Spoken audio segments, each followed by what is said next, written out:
Bon, c'est parti. Bonjour à tous. Donc ce soir, une conférence, alors avec un titre assez soft, puisque la conférence s'appelle Du pacte de corruption à la corruption de mineurs, le vrai visage d'Emmanuel Macron. Alors il y a plusieurs choses derrière ce titre qu'on pourrait à première vue trouver excessif. Alors la première chose, c'est d'abord une série de numéros que je suis en train de publier et qui est en partie réalisée, qui constituera un vrai visage d'Emmanuel Macron. C'est une série qui va être en 8 numéros. Alors pourquoi déjà ce passage en série que j'ai commencé à adopter en 2019? Parce que d'abord, nous sommes rentrés, je dirais à l'été 2019, dans une période qui est une période de changement profond. Alors j'ai parlé dans la lettre pour essayer de la définir. C'est pas facile d'essayer d'appréhender quelque chose qu'on sent à la fois profond et nouveau. Donc j'ai pensé que ça pouvait être un 1989 ou un 1991 du mondialisme en référence à la chute de l'URSS. J'ai pensé que ça pouvait être aussi la fin du siècle juif, en reprenant l'expression de Yuri Zleskin, qui expliquait que ce qui caractérisait le XXe siècle, c'était qu'il avait été précisément le siècle juif et que le 21e siècle serait peut-être autre, pourquoi pas chinois, asiatique, tout ça reste encore incertain. J'ai vu récemment Patrick Buisson qui disait que nous sortions de l'époque des Lumières. Donc là, lui est dans une perspective encore plus large. Il est sur un cycle de 250 ans, et on peut même, pourquoi pas, imaginer que c'est la parenthèse ouverte avec, l'époque ouverte avec l'humanisme, la réforme protestante, qui va peut-être se refermer et que nous allons changer de paradigme, peut-être avec une inversion de pôle avec l'Asie, peut-être par un retour sur des valeurs plus anciennes ou en créant d'autres. Enfin, nous sommes à la croisée des chemins et nous ne savons pas exactement de quoi demain sera fait. Et à catalyser, pour moi, cette époque, si vous voulez, l'affaire Epstein, par exemple, catalyse beaucoup de choses de l'époque, c'est-à-dire le dévoilement, si vous voulez, du nouvel ordre mondial et de ses pratiques intimes. Vous avez le coronavirus. Donc là, on rentre dans complètement autre chose, c'est-à-dire entre le discours médiatique et le réel, si vous voulez, il y a un écart qui se creuse, et bientôt ces deux routes qui s'éloignent, hein. C'est pas deux routes parallèles, elles s'éloignent drastiquement, et donc un personnage qui est Emmanuel Macron. Alors Emmanuel Macron, c'est intéressant parce que je dirais que je fais partie de ceux qui ne l'ont pas vu venir. Pendant la période de l'élection présidentielle, j'ai pensé que ça se casserait la gueule parce que je raisonnais par analogie en disant pourquoi lui réussirait là où Le Canuet a raté, pourquoi lui réussirait là où Barre a raté, là où Delors a raté, là où Rocard a raté, et puis à droite on pourrait citer Balladur ou des espèces de centrisme d'affaires qui avaient toujours raté en France. Et force est de constater que je me suis trompé, d'autant que j'ai pensé jusqu'au bout avoir eu raison, puisque à l'avant-veille de l'élection présidentielle, je reçois un sondage qui correspondait, sondage du ministère de l'Intérieur, qui était des remontées de terrain préfectorales et qui me donnait Macron 4e, ce que confirmaient à l'époque tous les sites de Big Data qui, eux, avaient prévu la victoire de Fillon, avaient prévu la victoire de Trump, avaient prévu le Brexit. Donc déjà, il y avait une première anomalie. Et je me suis repenché sur la question avec l'élection américaine, où là, c'est une élection fraudée de manière flagrante, je dirais, comme on voit en Afrique, ou comme on a même pu voir en Europe dans l'immédiate après-guerre, par exemple en Italie, quand les Italiens ont voté pour la monarchie et qu'ils ont eu la République. Vous voyez, donc, on rentre dans un cycle d'élections truquées et dans d'une mise entre parenthèses de la démocratie telle qu'on la connaît.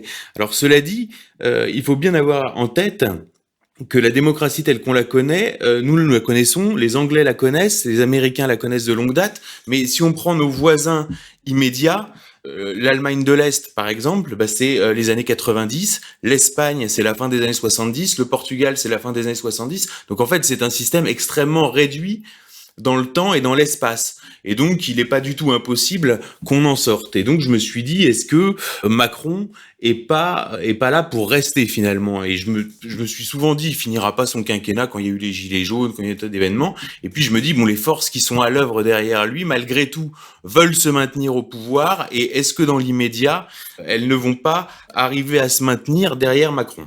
Voilà. Donc ça, c'est le postulat sur une série sur Epstein, une série sur le coronavirus et une série sur Emmanuel Macron, qui est une série qui comprend donc 8 numéros, dont 5 sont déjà parus.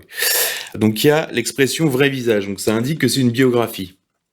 Alors l'exercice de la biographie, si vous voulez, vous avez la biographie autorisée, vous avez la biographie de complaisance et vous avez la biographie non autorisée.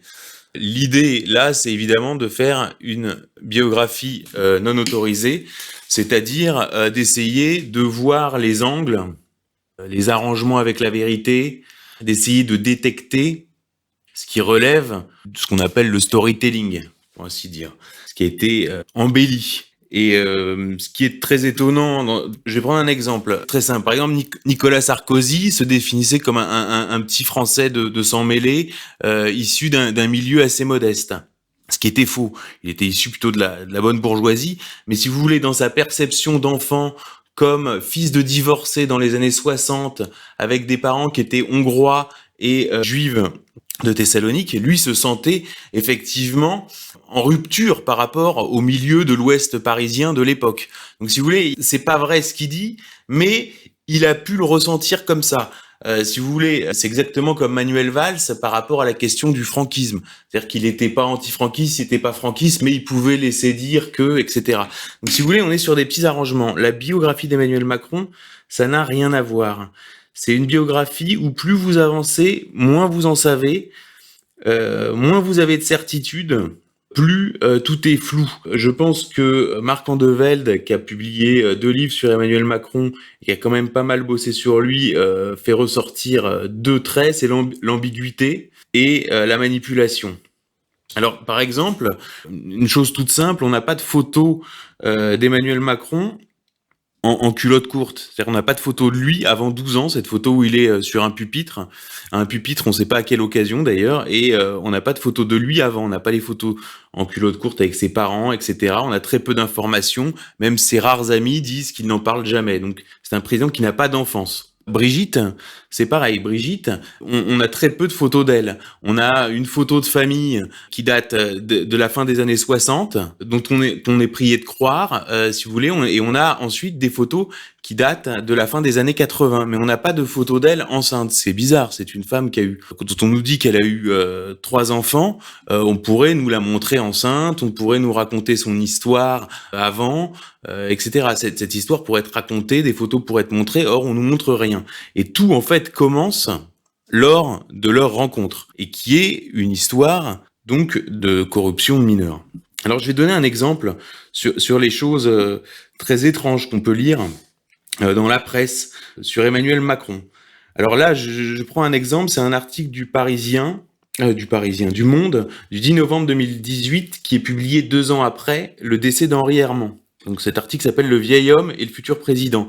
Henri Herman, c'est quelqu'un de très riche, une grande fortune, qui a réussi dans les années 60 en exploitant la plateforme commerciale de Saint-Maximin dans l'Oise, et qui a été construite sur du foncier détenu par Alain et Élie de Rothschild. Ensuite, ce Henri Herman est devenu le grand argentier de ce qu'on a appelé la deuxième gauche. C'est lui, par exemple, qui a financé la carrière de Michel Rocard. C'est la fameuse phrase de Jean-Pierre Chevènement. Rocard a un mécène, moi j'ai les militants. Ensuite, il a été notamment le mécène de Tahar Benjeloun, qui avait écrit Le racisme expliqué à ma fille, je crois, un écrivain marocain. Et ensuite, il a été aussi le mécène d'Éric Fotorino, qui était le patron du Monde et qui ensuite a lancé Le 1 et Zadig, qui sont 2 organes dans lesquels Emmanuel Macron intervient, alors que ce sont des journaux tout à fait confidentiels. Et donc cet Henri Herman a été le mécène de Macron pendant toute sa jeunesse à Paris. Et c'est lui, par exemple, qui a payé le mariage d'Emmanuel Macron. Il a été son témoin de mariage et il est mort à plus de 90 ans le 5 novembre 2016. Donc c'est vraiment le vieil homme, quoi. Et donc Le Monde raconte cette histoire dans Le vieil homme et le futur président. Et il rappelle dans ce portrait que les parents d'Emmanuel Macron, je cite, planent comme des fantômes sur sa biographie. Et là, l'article du Monde présente Henri Herman comme Emmanuel Macron comme le fils préféré d'Henri Herman. Et Le Monde conclut son article en racontant donc le décès d'Henri Herman. Je cite, « Il s'est endormi, apaisé, son fils était venu lui dire au revoir ». Fermez les guillemets. Donc là, par exemple, typiquement, on ne sait pas ce qu'on essaye de nous dire. C'est-à-dire soit les journalistes du Monde ont des informations, soit ils en ont pas, soit ils ont entendu des bruits, ils vont pas jusqu'au bout. Enfin, vous voyez, on voit qu'il y a un problème. Par ailleurs, moi, j'ai eu des confidences de gens qui s'étaient avancés sur le fait qu'une partie de l'héritage, partie importante de l'héritage Jean-Henri Herman avait été perçue par Emmanuel Macron. Immédiatement, ils ont eu des courriers d'avocats pour leur dire d'arrêter immédiatement. Par exemple, Emmanuel et Brigitte Macron sont les premiers à ce niveau de responsabilité à être aussi procéduriers. Extrêmement procédurier. Voilà, donc quand je disais qu'il était pénible de travailler sur Emmanuel Macron, c'est vraiment très pénible parce que je dirais que c'est un menteur quasiment pathologique. Hein, c'est vraiment des mensonges du niveau de ceux que vous faites quand vous êtes à l'école primaire, quand vous dites, je sais pas, mon père il est cosmonaute, mon père il fait le Tour de France, mon père il joue au PSG, enfin vraiment c'est de ce niveau-là. Par exemple, il est sur le plateau de TF1, il est devant la France entière. Tout le monde le voit. On est le 1er février 2017. Et il parle d'Amiens et il dit « ma circonscription ». Ce qui est sidérant puisqu'il a jamais été élu. Tout le monde le sait, tout le monde peut le vérifier. Enfin, c'est pas grave, il le fait quand même. Il y a une vidéo, il passe sur Canal+ après les attentats du 13 novembre et il dit « nos enfants étaient dans le secteur ». Alors d'abord, socialement, il y a aucune chance que des membres de sa famille ou de sa belle famille, ou enfin en tout cas de son entourage y étaient. Et ensuite, il a pas d'enfants. Enfin, je veux dire, c'est extrêmement bizarre. Par exemple, tout le monde, dans le petit Paris, ce que Jean-Pierre Jouyet appelle le petit Paris, a cru jusqu'en 2012 qu'il était normalien. D'ailleurs, tous les premiers portraits d'Emmanuel Macron qu'on peut lire, c'est-à-dire avant sa nomination à l'Élysée qui est attendue, et après, et pendant tout l'été. Et jusqu'à un article du Monde en octobre 2012, donc si vous voulez, il est nommé en mai 2012, et jusqu'en octobre, vous avez des portraits dans lesquels il est présenté comme normalien. Et Jean-Pierre Jouyet, d'ailleurs, écrit dans son livre « J'ai cru sincèrement qu'il était normalien ». Et il commençait ses phrases par « pendant mes cours à Normal Sup ». Voilà. Enfin, si vous voulez, vous faites pas croire que vous avez fait le NS de la rue d'Ulm. C'est comme si vous faites pas croire que vous avez fait Polytechnique. Si vous voulez, c'est pas, je sais pas comment dire, quoi. C'est des choses sur lesquelles on ne peut pas mentir. En plus, donc il avait raté 2 fois le concours. Hein. Je prends un autre exemple qui est fou, c'est sa thèse de philosophie sur l'intérêt général dirigée par Étienne Balibar. Donc la thèse, évidemment, elle a jamais existé, et Étienne Balibar, qui est un disciple d'Althusser, qui est un marxiste disciple d'Althusser. Vraiment, Macron nous prend pour des cons avec une thèse sur l'intérêt général. Il faut vraiment avoir un grain. Et donc, Étienne Balibar a dit, mais j'ai jamais rencontré Macron. Après, il y a l'histoire, évidemment, qu'il était l'assistant de Paul Ricoeur. Assistant, c'est un titre universitaire qui a disparu en 68. Donc, c'est un titre qui n'existe plus. Et en fait, quand on a creusé, on a découvert qu'il était juste allé chez lui trier des papiers, et il figurait dans les remerciements d'un livre avec la dactylo, si vous voulez. Donc si vous voulez, c'est juste hallucinant. Donc c'est pour ça que quand j'entends des gens dire « Ah tiens, j'ai l'impression qu'il a compris ça », mais même moi, j'ai pu me laisser avoir des fois, parce qu'en fait, il a tellement tout dit. C'est-à-dire, on peut pas comprendre. Un jour, il parle de Maurras sans bien, le lendemain, il fait l'apologie du wokisme, et c'est le « et en même temps ». C'est-à-dire qu'en fait, c'est le grand n'importe quoi. C'est le grand n'importe quoi macronien, c'est le grand cirque. Alors, on voit des choses qu'on n'a jamais vues dans des biographies. Par exemple, Emmanuel Macron, comment il fait sa carrière? C'est-à-dire, faut quand même partir de quelque chose de solide. C'est qu'il est membre de l'inspection générale des finances. L'inspection générale des finances, c'est 260 personnes qui sont sorties dans la botte à l'ENA et qui sont la crème de la haute fonction publique. Si vous voulez, c'est comme les X-Min, comme les normaliens. Si vous voulez, mais là, c'est vraiment la crème de la crème. Quand vous êtes membre de l'inspection générale des finances, il peut plus rien vous arriver. Bon, alors, Macron sort dans la botte. Sauf que le 10 janvier 2007, le Conseil d'État a annulé le classement de la promotion Cédar Senghor de l'ENA. Donc ce classement qui a permis à Macron d'intégrer de justesse l'inspection générale des finances, donc de faire sa carrière. C'est la seule promotion de l'ENA, c'est quand même incroyable que la seule promotion de l'ENA dont le Conseil d'État à annuler le classement soit la promotion d'Emmanuel Macron. Alors en plus, quand on regarde bien, c'est une promotion assez spéciale parce que c'est une promotion de fils d'eux. Alors on va avoir Marguerite Bérard-Andrieux qui est la fille de hauts fonctionnaires. On va retrouver le petit-fils de Simone Veil, des gens comme ça.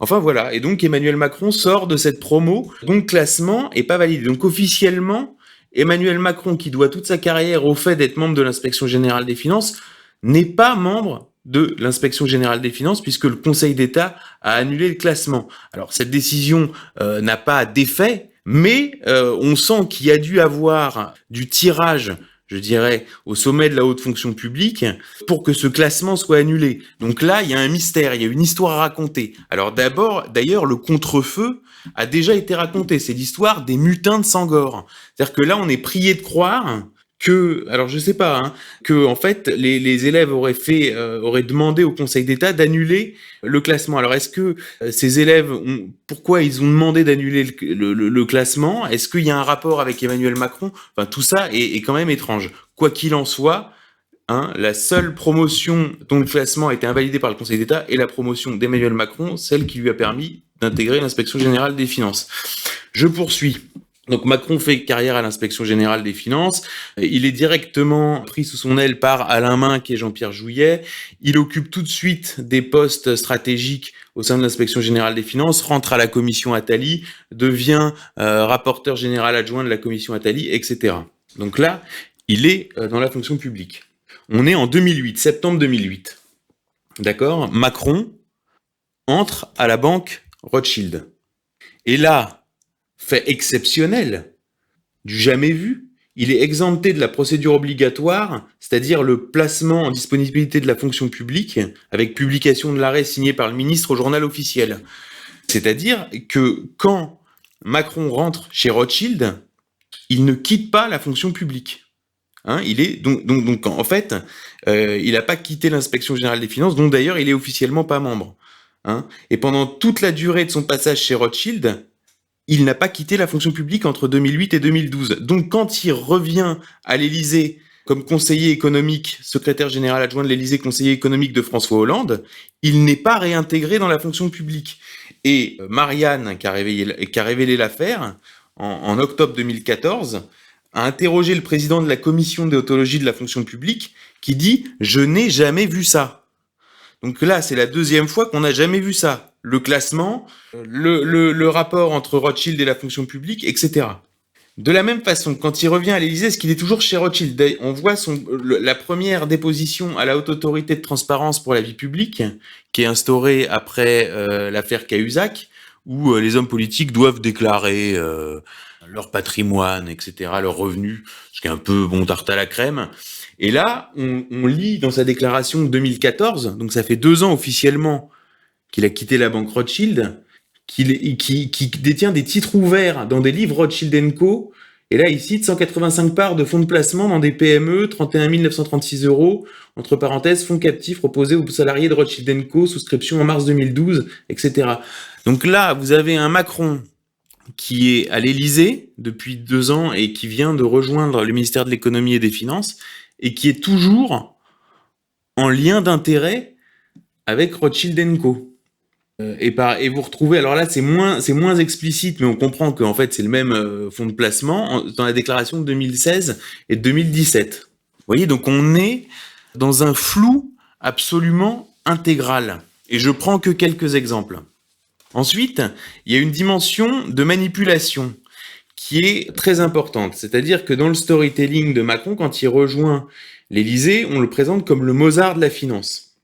Il est présenté comme le Mozart de la finance, on verra après pourquoi c'est pas vrai. Mais en tout cas, c'est un élément de langage qui a déjà été servi par le passé et qui a servi à désigner Jean-Marie Messier. Donc c'est certainement une référence. On se rappelle du crash de la Compagnie Générale des Eaux au tournant des années 2000, donc vraiment on se fout de nous, quoi. Donc c'est l'histoire du deal qui va servir à écrire cette légende du Mozart de la finance, c'est le deal Nestlé-Pfizer, qui est un deal à 12 milliards d'euros. Et en fait, ce deal aurait constitué, alors là, on n'a pas dit, on a laissé dire qu'il aurait gagné entre 1,5 et 2 millions d'euros sur ce deal.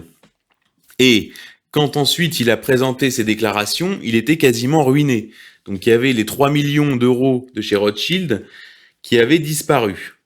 Or, bon, alors les gens se sont tous mis à chercher où pouvaient être les sous, etc. Les 3 millions se sont scandalisés sur les 3 millions de chez Rothschild, où ils sont passés 3 millions de chez Rothschild. Sauf que c'est vraiment prendre les gens pour des cons, parce que sur un deal comme Nestlé Pfizer, quand vous êtes banquier, donc lui intervient comme conseiller de Peter Brabeck, c'est-à-dire le PDG de Nestlé, dans le cadre du rachat de la division nourriture infantile de Pfizer. Donc c'est un deal à 11,5 milliards. La commission pour ce type de deal pour un banquier, elle est entre 20 et 30, voire 40 millions d'euros. C'est cet ordre-là, les commissions. Vous voyez? Donc on prend vraiment les gens pour des cons. Donc il y a au moins 20 millions d'euros de commissions. Et alors là, on prend vraiment les gens pour des cons encore plus, c'est quand on consulte la fiche de deal Nestlé-Pfizer, eh ben il y a même pas Emmanuel Macron dessus. Parce qu'il y a personne dessus. Donc en fait, vous avez un mensonge à plusieurs niveaux. Ça veut dire d'abord les 3 millions de chez Rothschild, ils ont disparu. Ensuite, c'était pas 3 millions, c'était 20 millions. Et en fait, il était même pas sur le deal. Vous voyez? Donc vous avez comme ça à chaque fois que vous étudiez un pan de la biographie d'Emmanuel Macron, vous tombez sur ce genre de problème. C'est-à-dire pas une, deux, trois, quatre couches de mensonges. Alors après, on a de la manipulation plus simple.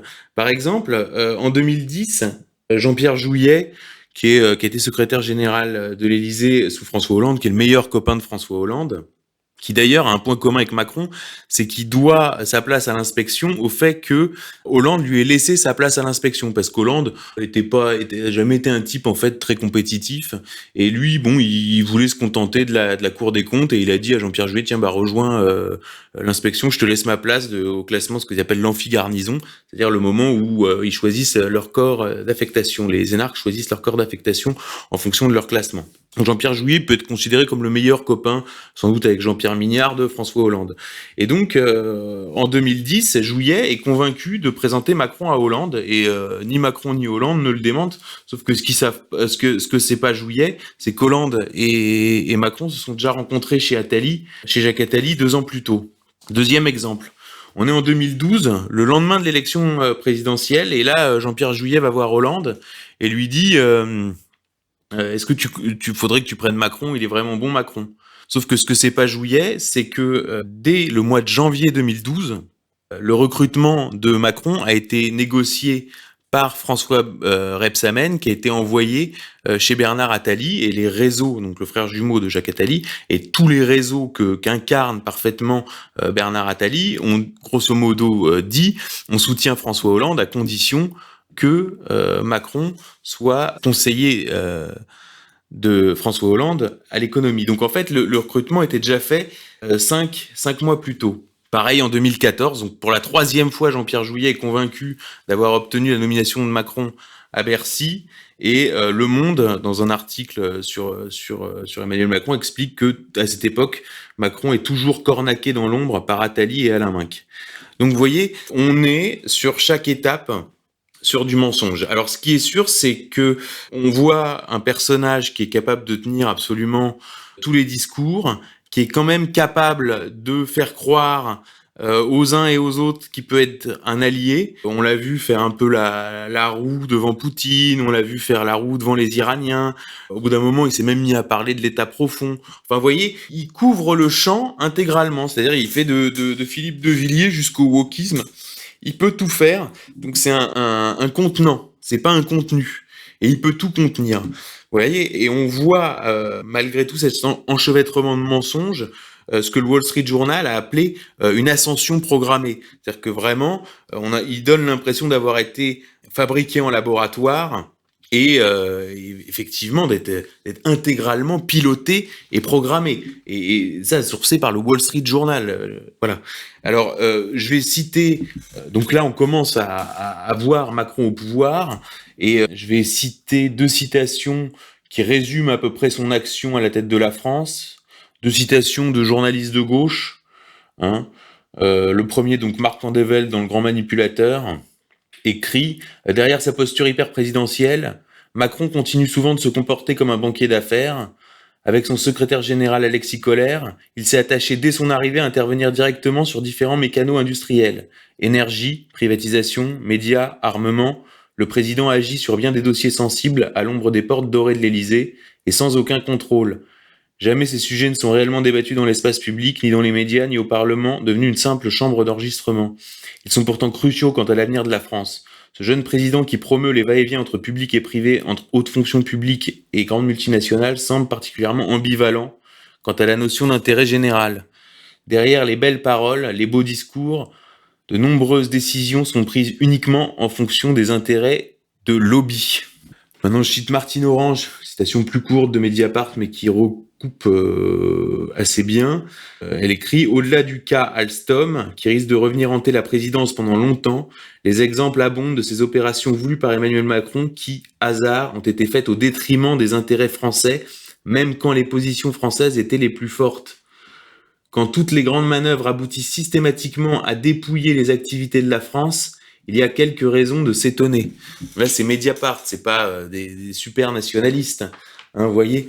Donc, il y a quand même un vrai problème, et on voit par ailleurs, alors bon, je suppose que vous le voyez dans votre entourage, que c'est très compliqué de rencontrer quelqu'un qui est macroniste. C'est-à-dire que même quand vous avez autour de vous, par exemple, des boomers, CSP+, en retraite et qui devraient être le cœur électoral de Macron, bah même eux il y a quelque chose de presque épidermique. Et pourtant, on nous vend des sondages où Macron aurait 50% de popularité, ce qui est complètement incroyable. Et là, on repense à l'élection américaine, où en fait, et même à l'élection de 2017, où en fait, les sondages n'ont plus comme fonction que d'habituer le grand public au résultat qui leur sera servi au soir d'élections, je dirais, truquées et de scrutins dignes de république bananière. Voilà. Alors maintenant, il y a deux termes dans le titre de cette conférence que je dois définir, qui sont les termes pacte de corruption et corruption de mineurs. Alors, le pacte de corruption, ça fait référence à Olivier Marleix, qui est un député LR qui a mené une commission d'enquête parlementaire très importante sur la politique menée par Emmanuel Macron en matière industrielle, notamment dans l'affaire Alstom.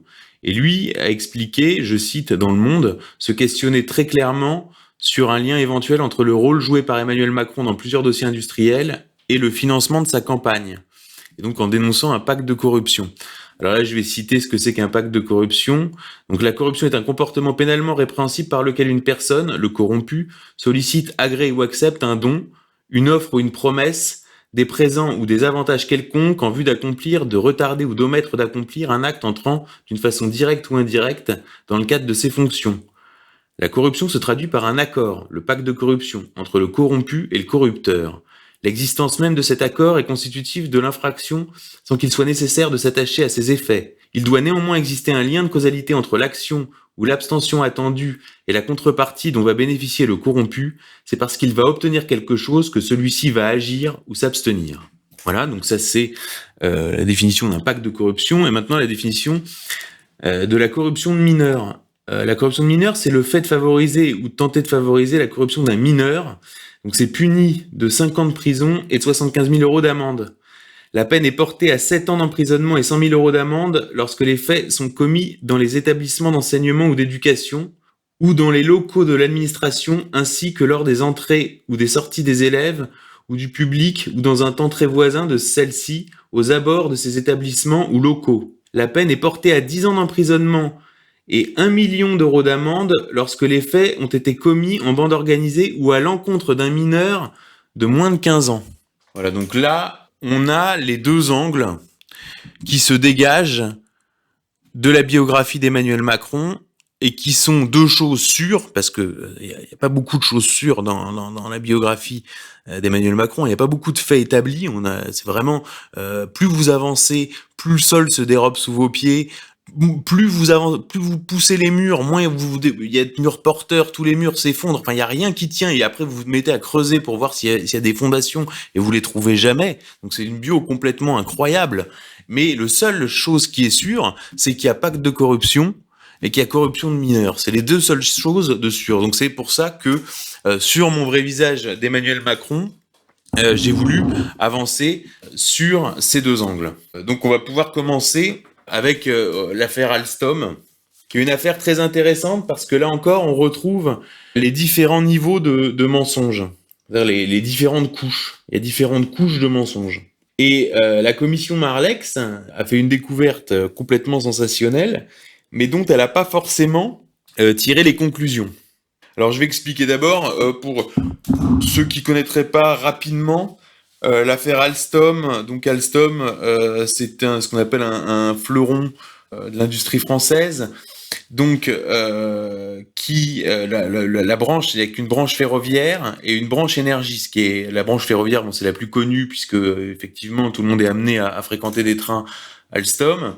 Mais ce qui était très stratégique, c'était la branche énergie qui représentait 70% du chiffre d'affaires et qui en plus était centrale du point de vue de notre autonomie stratégique dans la défense, puisque Alstom fabriquait une turbine qui équipe les porte-avions nucléaires et les sous-marins nucléaires, et indispensable à notre indépendance énergétique, de par la production donc de la turbine Arabelle qui équipe l'îlot conventionnel des centrales nucléaires. Donc, si vous voulez, puis c'est hyper important, très important pour la France dans le monde, parce que si vous voulez, les étrangers veulent pas forcément acheter aux Américains.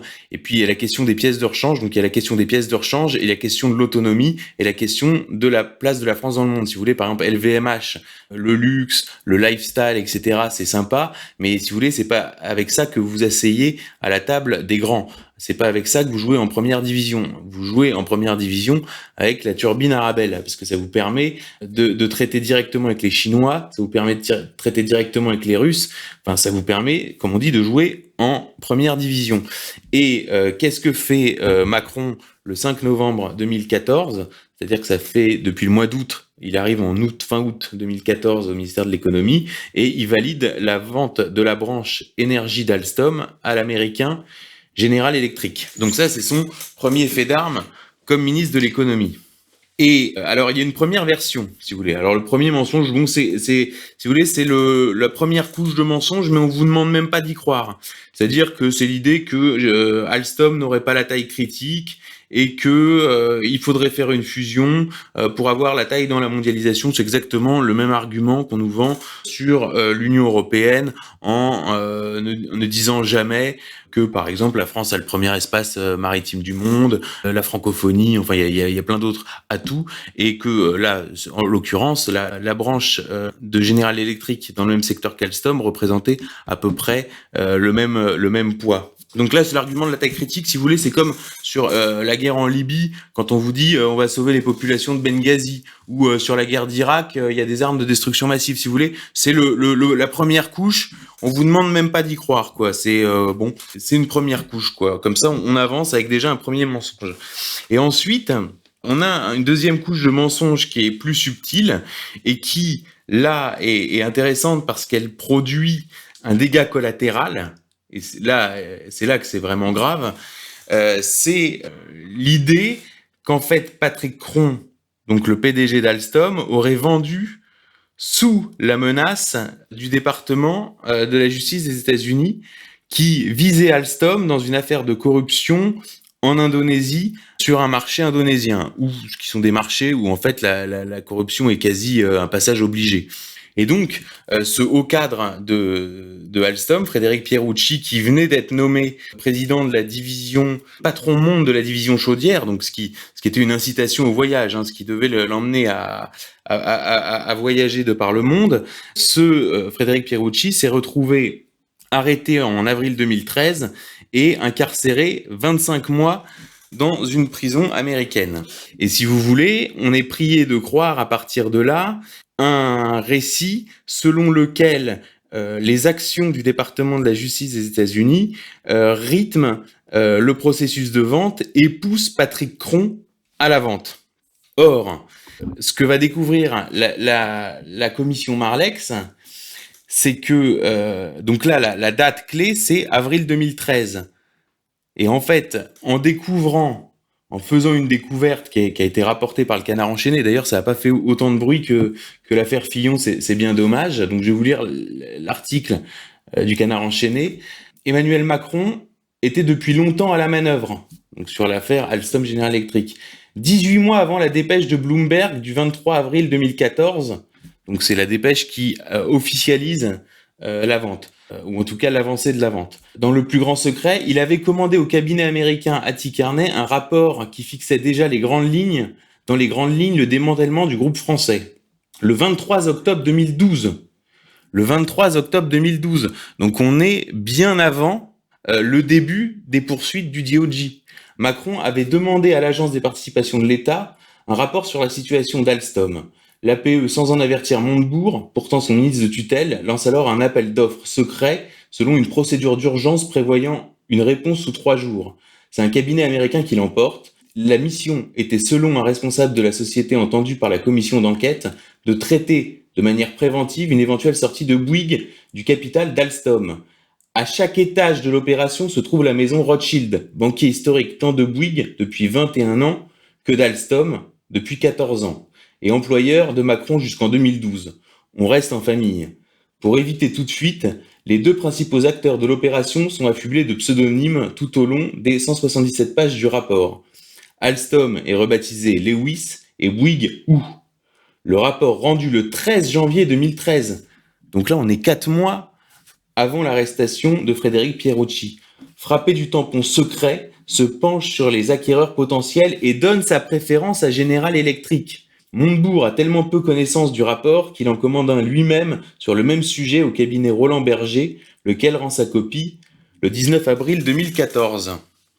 Vous voyez, donc là, c'est très intéressant parce que ça balaie l'idée, ça inverse complètement la chronologie, des faits. Et alors, ce qui est étonnant, c'est que on a complètement oublié, mais en retravaillant et en me replongeant dans les archives, j'ai vu, par exemple, cet article de Challenge.fr qui était paru en mai 2014, c'est-à-dire une semaine après l'officialisation du raid de General Electric sur Alstom.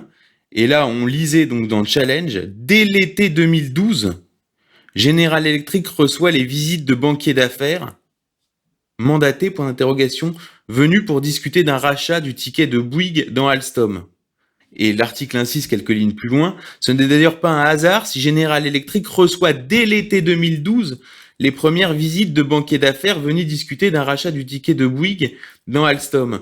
Donc les banquiers d'affaires mandatés par Bouygues et Alstom, ce ne sont que les banquiers d'affaires de Rothschild & Co. Rothschild & Co, où Emmanuel Macron était, 2 mois avant, il était encore chez Rothschild & Co, et avec lequel il a encore des liens d'intérêt à ce moment-là, et au moins jusqu'en 2017. Vous voyez ? Donc il y a ce qu'on appelle une conjuration, un complot. Et je rappelle que sur le coup, quand la dépêche Bloomberg était tombée, les premières fois où Macron avait été interrogé sur l'affaire Alstom, il avait dit « J'ai appris les ambitions de General Electric sur Alstom par la dépêche Bloomberg ».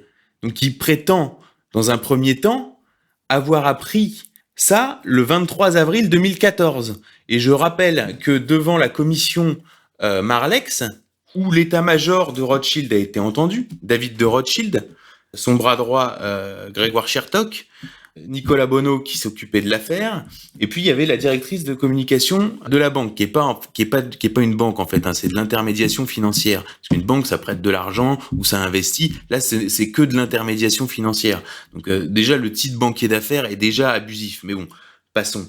On dit oui, nous on a appris ça en mars 2014 et on s'est mis sur l'affaire en mars 2014, voilà. Donc là, on voit qu'ils ont menti, Macron a menti, Rothschild a menti, et on a monté une histoire de poursuite par le DOJ pour couvrir Patrick Cron et le faire passer pour un lâche alors que c'était un traître, et on a incarcéré un type 25 mois, un haut cadre, qui est l'élite de la nation française, Frédéric Pierucci. C'est un haut cadre, un ingénieur d'Alstom, c'est la vraie élite de la nation française.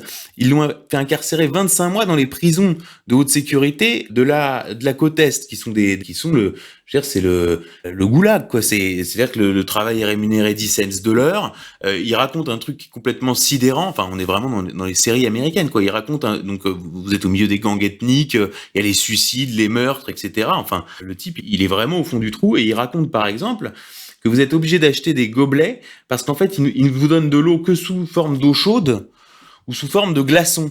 De façon précisément à ce que vous soyez obligé d'acheter sans arrêt parce que c'est des prisons privées détenues par des fonds de pension et donc du coup vous êtes obligé de tout acheter. Enfin vous êtes en plus racketté quoi et qui pratiquent l'esclavage moderne. Donc enfin c'est un truc absolument scandaleux et ce type a été mis en prison dans le cadre dans le cadre d'une opération. Enfin c'est un décor, c'est-à-dire pour donner un décor et dédouaner, faire passer en fait les traîtres, parce que ça s'appelle de la haute trahison, pour de simples lâches. Voilà. Même si eux le nient, même si eux nient précisément, eux vont nier et vont rester sur la première version, la version de la taille critique. Hein, eux restent sur leur première version pour justement créer un sas où les gens vont se focaliser sur la deuxième version. Et le drame précisément, c'est que la commission de Marleix s'est jamais sortie de la deuxième version, c'est qu'elle a jamais tiré les conclusions de l'inversion chronologique que généraient ces révélations. Et voilà, c'est-à-dire c'est l'idée du labyrinthe, qui est une image totalement attalienne, quoi. C'est-à-dire que les types sont pris dans un labyrinthe et sont incapables de voir la manipulation. D'ailleurs, alors là, je vais citer Andeveld aussi, qui parle de cette affaire. Il dit « Après l'officialisation des tractations entre Patrick Cron et Jeffrey Immelt », donc Patrick Cron, PDG d'Alstom, et Jeffrey Immelt, PDG de General Electric, ouvrez les guillemets, Emmanuel Macron usait beaucoup de second degré. En fait, il prenait clairement Montebourg pour un con. Donc Montebourg, ministre de l'économie au début de l'affaire, qui tentait de s'opposer au rachat par General Electric. Donc Emmanuel Macron usait beaucoup de second degré. En fait, il prenait clairement Montebourg pour un con, se souvient un ancien conseiller de l'ancien ministre. Ouvrez les guillemets, de toute manière, le mariage se fera avec General Electric, confie alors Macron à un proche. La banque conseil de Bouygues, Rothschild, se fait alors un malin plaisir de transmettre des notes à son ancien associé. Donc là, vous êtes dans quelque chose d'absolument, je veux dire, c'est d'une gravité. Enfin, dans n'importe quel autre pays, il faut quand même comprendre que dans un pays qui serait tenu, quoi qu'on en pense, les individus seraient jugés. Ça s'appelle de la haute trahison. Alors pourquoi, ça c'est intéressant, pourquoi Patrick Cron, alors d'ailleurs Patrick Cron quand il dit « je n'ai pas agi sous pression du DOJ », en fait il ment pas.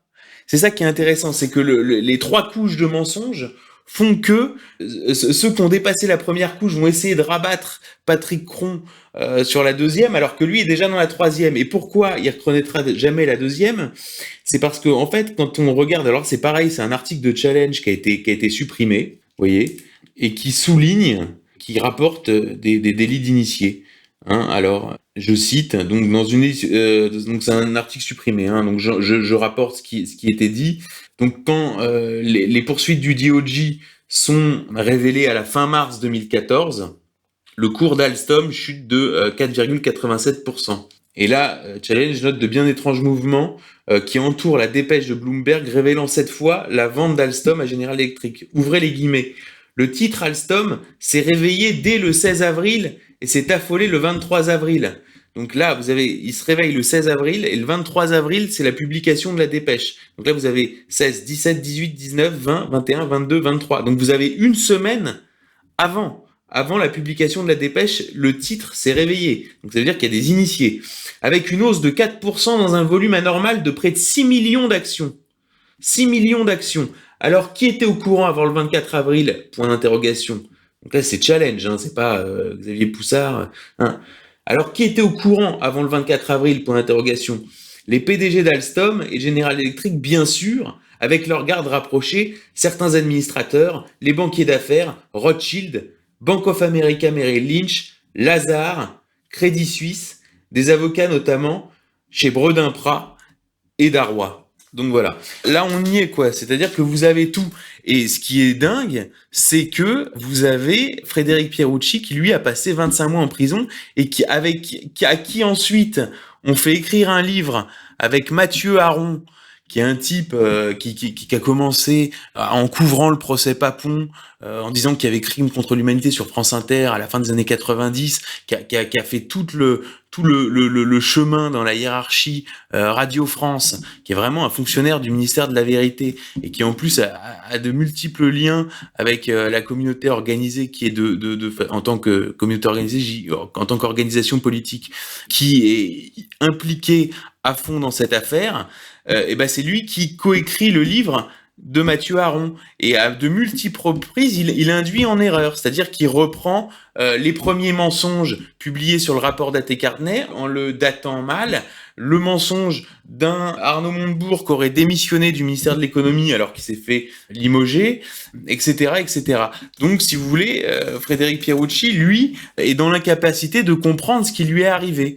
Alors, et puis, la plupart des acteurs ont quelque part pas intérêt à comprendre parce que on rentre effectivement dans l'indicible. Vous voyez. Alors, si on veut comprendre pourquoi il fallait vendre la branche énergie d'Alstom, c'est-à-dire l'indépendance énergétique et l'autonomie stratégique, et la place de la France en première division dans le concert des nations.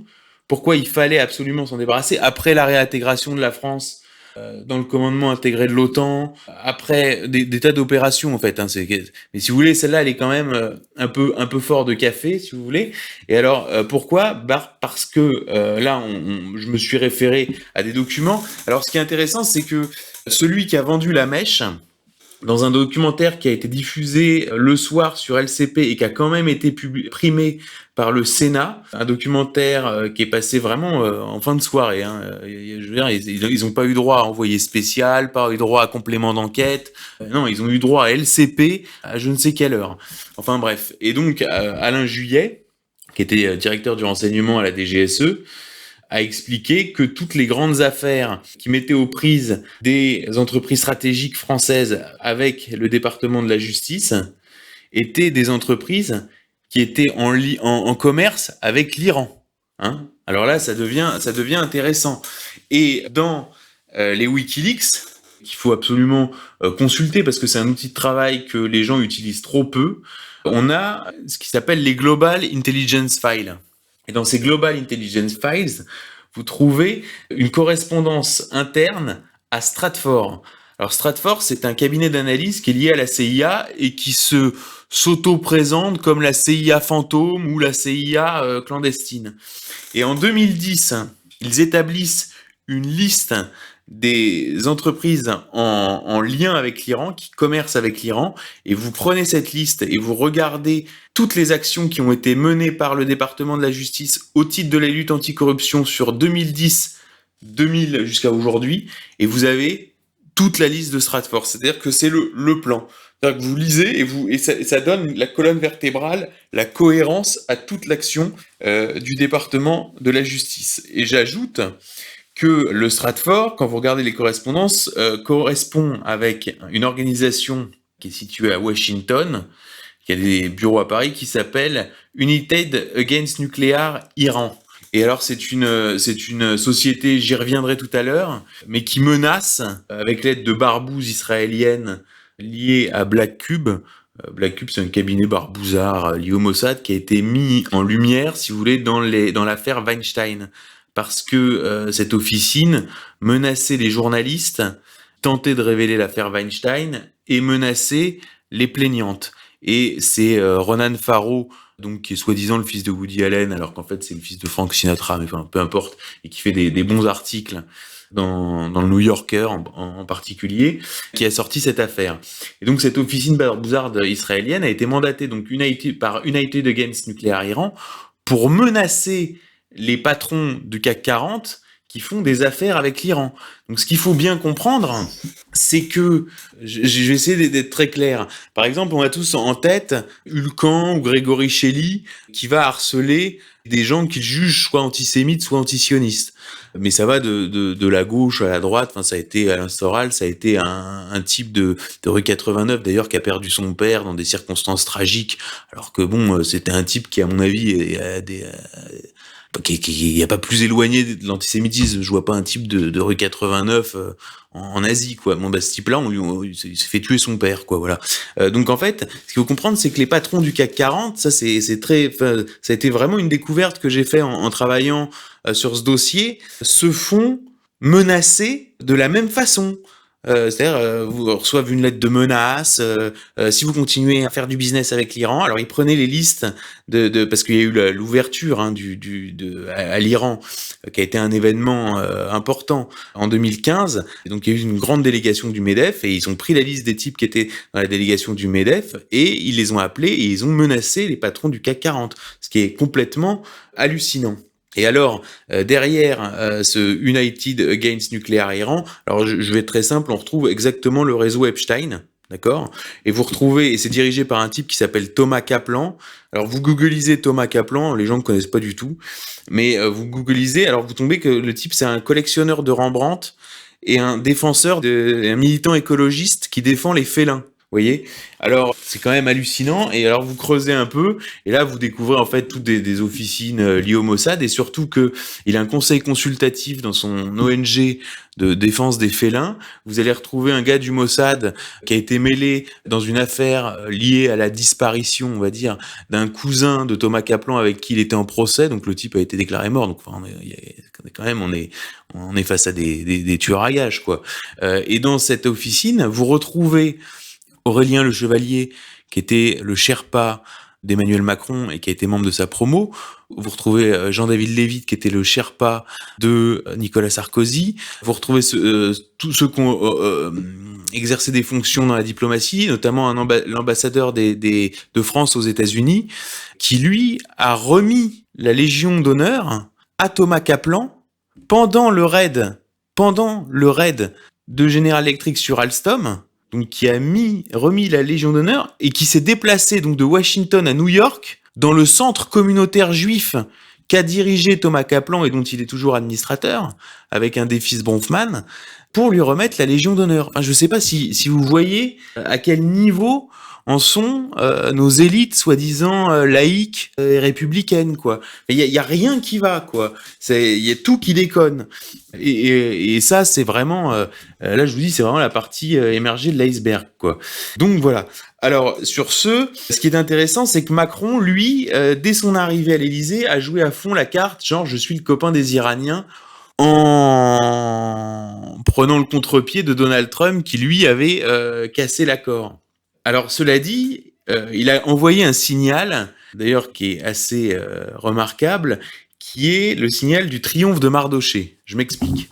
Là, on l'a vu, là, Philippe de Villiers a sorti un livre où il raconte qu'il allait manger chez les Macron, et il le raconte comme tous les gens qui sont allés à l'Élysée sous Macron. Il dit, ce qui surprend, c'est qu'on rentre dans la salle des fêtes, et il y a cette tapisserie immense, une tapisserie qui date du XVIIIe siècle, du règne de Louis XV, et qui représente le triomphe de Mardochée.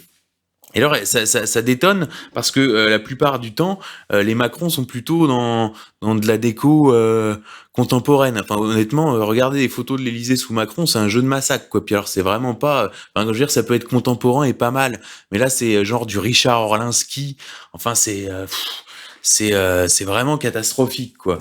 Enfin, c'est vraiment du mauvais goût. Enfin, c'est du massacre, hein. Et donc là, pour une fois, ils ont mis ce beau truc Triomphe de Mardochée et qui représente en fait ce qu'on appelle le livre d'Esther. C'est-à-dire le livre d'Esther, c'est fêté à Pourim, hein, chez les Juifs, et c'est le moment où, si vous voulez, Mardochée a réussi à évincer de la cour du roi de Perse son concurrent Aman en jouant sur le roi de Perse, Xerxès, dans les pattes duquel il a mis sa cousine Esther, et qui a dissimulé son appartenance à la communauté juive pour approcher le roi de Perse. Et grâce à ce double jeu, Mardochée et Esther vont réussir à retourner le roi de Perse contre Aman et obtenir l'exécution d'Aman et de 75 000 Perses.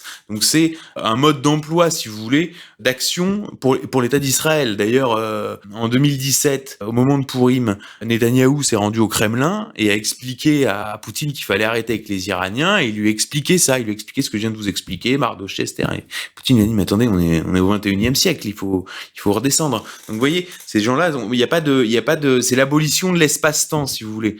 Voilà. Et Macron, en affichant comme ça cette tapisserie du triomphe de Mardochée, qu'il a révélé le jour où il prononçait ses premiers vœux de président de la République au corps diplomatique et aux journalistes.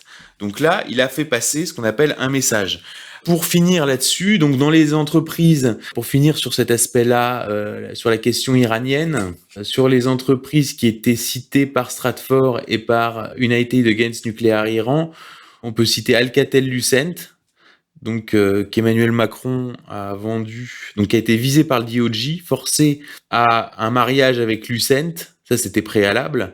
L'entreprise commençait à se redresser et là Emmanuel Macron l'a vendu aux Finlandais de Nokia. Les types étaient sur le cul quoi. Ils pensaient jamais que les Français lâcheraient Alcatel-Lucent parce que dans Alcatel-Lucent il y a une filiale qui s'appelle Alcatel Submarine Network et qui est leader, comment dirais-je, dans la fabrication de câbles sous-marins, des câbles sous-marins qui fournissent 98,8% du trafic de l'internet intercontinental. C'est-à-dire que tout le monde pense que ça passe par les satellites. En fait, non, ça passe par des câbles sous-marins. Hein, c'est du physique. Et ça, c'était la France. Et ben, grâce à Macron, c'est plus la France. Donc, vous voyez, c'est quand même quelque chose. Enfin, ça ne se défend pas rationnellement, si vous voulez. Et c'est aussi pour ça, je pense, ça c'est une petite parenthèse, qu'on nous mettant à l'honneur un type comme Thomas Pesquet, c'est-à-dire que en fait, faut regarder sous la mer pour voir les câbles sous-marins qu'on fabriquait, qui étaient à nous et qui faisaient en sorte que la France fabriquait et entretenait les câbles qui assuraient 98,8% du trafic de l'internet intercontinental. Pour pas qu'on regarde en bas, on nous force à regarder en haut avec un Thomas Pesquet, donc qui est du même acabit que Macron, quoi. C'est-à-dire, je vous invite à regarder la bio Wikipédia de Thomas Pesquet. Enfin, c'est extrême, quoi. C'est le type parle 42 langues, il maîtrise 20 arts martiaux, il joue de la trompette. Enfin, si vous voulez, c'est Chuck Norris, quoi. Enfin, on est dans le n'importe quoi. On est dans le n'importe quoi intégral, des biographies trafiquées, c'est open bar. Voilà. Alors, une petite parenthèse sur l'Iran, d'ailleurs, qui peut s'appliquer à la politique générale. Je parlais de la liste de Stratfor établie en 2010 sur les entreprises au niveau international qui commerçaient avec l'Iran. Entreprises qui seront donc visées au titre de l'anticorruption par le DOJ dans les 10 années qui viennent. Cette liste est établie à l'époque de Mahmoud Ahmadinejad. Ahmadinejad qui est considéré comme, en tout cas en Occident, comme étant un radical. Pourquoi ? Parce que la stratégie d'Ahmadinejad est de dire ça sert à rien d'aller à Vienne négocier avec Fabius et John Kerry et les Occidentaux. Ce qu'il faut, c'est casser le mythe de l'Holocauste, ce sont ces mots, casser le mythe de l'Holocauste et débarrasser de cette chape de plomb.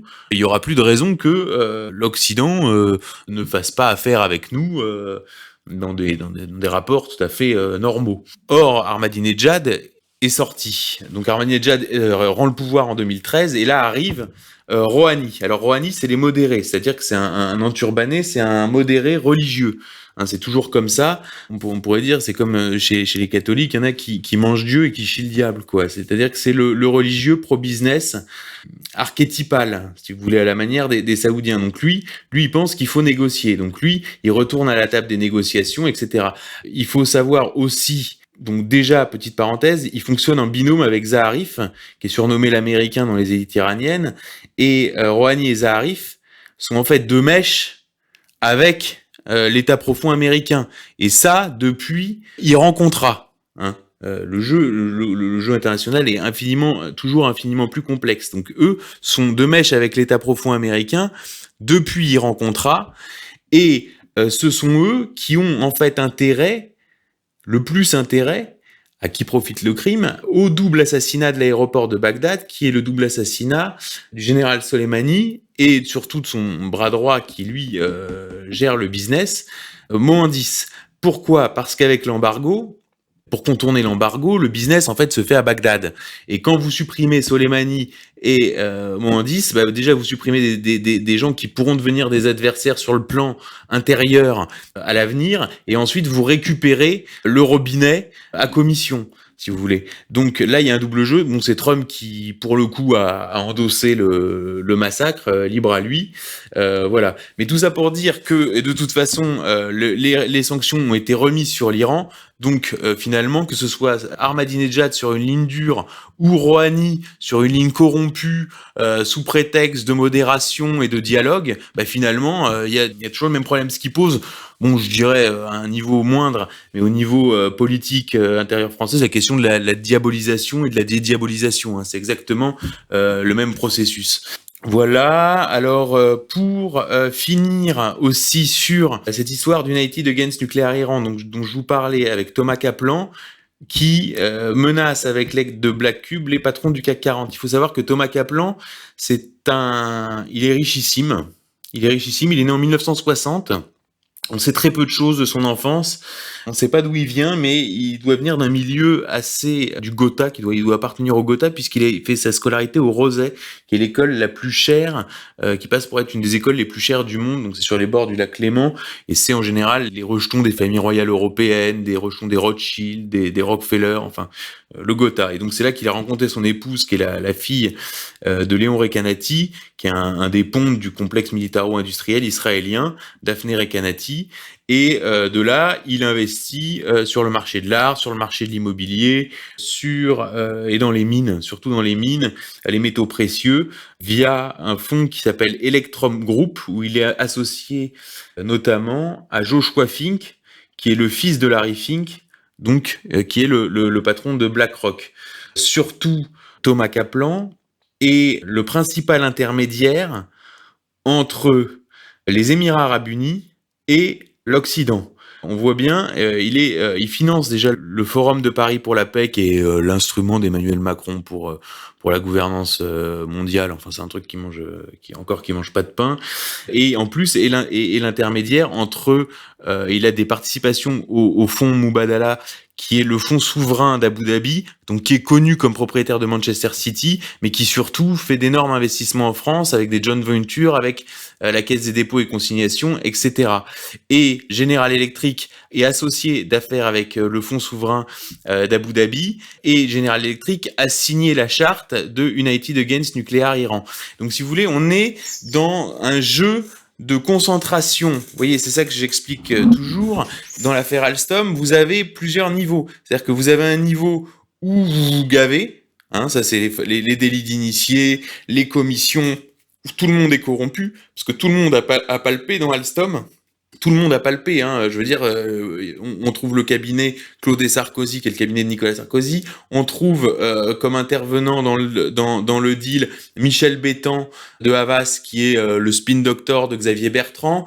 On trouve côté General Electric, côté Alstom puis General Electric, le mari de Valérie Pécresse. Enfin, si vous voulez, on trouve Stéphane Fuchs, donc là ça mène au réseau Valls. On trouve le gendre de Olivier Schramek, qui passe de l'Agence des participations de l'État à Lazare en cours d'opération. On trouve David Azema, alors lui, il est président de l'Agence des participations de l'État, chargé de négocier l'entrée au capital d'Alstom, et lui passe à Bank of America Merrill Lynch au milieu du deal. Alors lui, ça renvoie plus au réseau Richard Pépi, Richard Descoings, Guillaume Pépi, c'est-à-dire les réseaux homosexuels de la haute fonction publique. Enfin, vraiment, tout le monde a été arrosé jusqu'à Clara Guémard, qui est la fille du professeur Lejeune. Donc là, on est dans les réseaux catholiques et Opus Dei, qui est l'épouse de Hervé Guémard. Voilà. Donc, ancien ministre de l'économie, qui avait dû démissionner assez rapidement, dans une sorte d'affaire Fillon avant l'heure d'ailleurs. Donc on voit que vraiment tout le monde, les réseaux maçonniques avec François Roussely, enfin vraiment tout le monde a été arrosé. Donc vous avez la corruption comme ça, et puis vous avez un deuxième niveau qui est la concentration capitalistique dans le cadre d'un projet politique qui est le nouvel ordre mondial, où, si vous voulez, dans ce projet-là, la France doit être une zone de consommation et ne doit pas être une puissance, en fait. Il ne faut pas que la France soit une puissance, c'est ça. Voilà, donc qu'elle n'ait pas de souveraineté, qu'elle n'ait pas d'autonomie énergétique, qu'elle n'ait pas d'autonomie stratégique.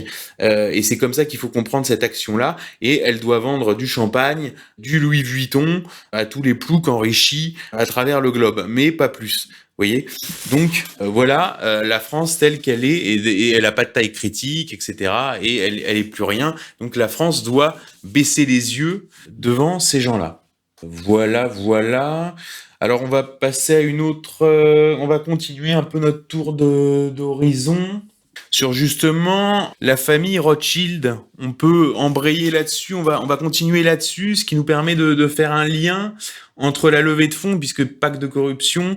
Bon, alors voilà. Alors l'idée, c'est comme Olivier Marleix soulève un vrai point quand il mène sa commission. Alors Olivier Marleix, alors c'est pour ça aussi que l'affaire Alstom est intéressante, parce qu'elle mobilise des gens, elle permet de détecter les nuisibles des non nuisibles. Je veux être compris. C'est-à-dire qu'on peut ne pas être du même bord politique, mais en étant d'un monde commun, si j'ose dire.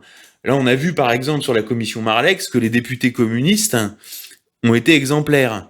Certains députés socialistes, certains hommes politiques socialistes, je pense à Montebourg, a eu un comportement, il est un peu matamore, mais dans l'ensemble, je pense qu'il n'avait pas les moyens de résister plus qu'il l'a fait, et au moins il a eu le mérite de médiatiser à défaut de pouvoir agir. Et on voyait bien que voilà, il pouvait pas, quoi. Il avait atteint une limite. Même chez les écolos, par exemple, Delphine Batho a été vachement bien. Du côté de l'UMP, là vous voyez bien la droite affairiste, des gaullistes un peu traditionnels, comme Marleix, Miard, etc. Donc il y a des, vous voyez, puis bon, après vous avez Florian Philippot qui a parlé du sujet. Bon, Marine Le Pen n'avait pas beaucoup révisé le dossier pendant le débat, c'est un peu triste.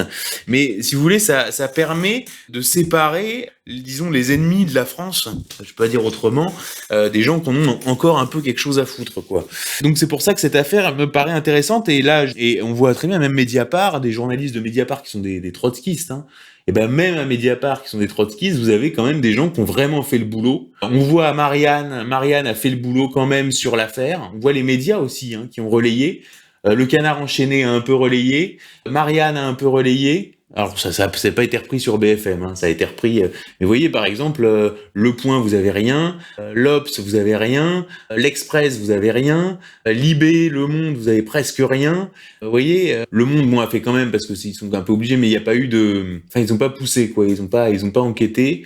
Le Figaro, rien. Vous voyez, et donc dans la presse, ça a été un peu Marianne, un peu le Canard enchaîné, un peu Mediapart, avec Martine Orange et Mauduit, hein, donc vraiment la vieille garde trotskiste de Plenel qui s'est mise quand même. Je veux dire, trop c'est trop, quoi, à un moment donné. C'est-à-dire, même des gens comme ça qui eux sont vraiment éloignés de toute idée de puissance nationale s'indignent, quoi. Alors à propos, donc Martine Orange m'offre ma transition. Puisque parallèlement à l'ascension programmée d'Emmanuel Macron, on a instillé l'idée que en fait Rothschild exerçait le pouvoir. Je vais être très clair, Martine Orange fait un livre sur la banque Rothschild qui sort en 2012, donc au moment où Macron est nommé conseiller économique à l'Élysée, sous Hollande, ce qui est intéressant parce qu'en fait c'est un chassé-croisé avec François Pérolle, qui est lui-même associé gérant de chez Rothschild et qui occupait la même fonction sous Sarkozy. Sarkozy, toute sa carrière, il faut comprendre, là on parle beaucoup du sarko-macronisme, qui en fait, donc on voit plusieurs points, donc à travers Éric Dupond-Moretti, à travers Gérald Darmanin, des personnages comme ça, y compris à travers Michel Marchand, qui gère la communication, enfin en tout cas l'image des deux dans la presse People, etc. Mais le vrai point du sarko-macronisme, faut pas se mentir, c'est Rothschild. Toute la carrière de Sarkozy, je peux les citer, Minc, Nicolas Bazir, puis Balladur, qui est celui qui offre à David de Rothschild la privatisation de Paribas, qui va véritablement relancer la banque Rothschild en 86.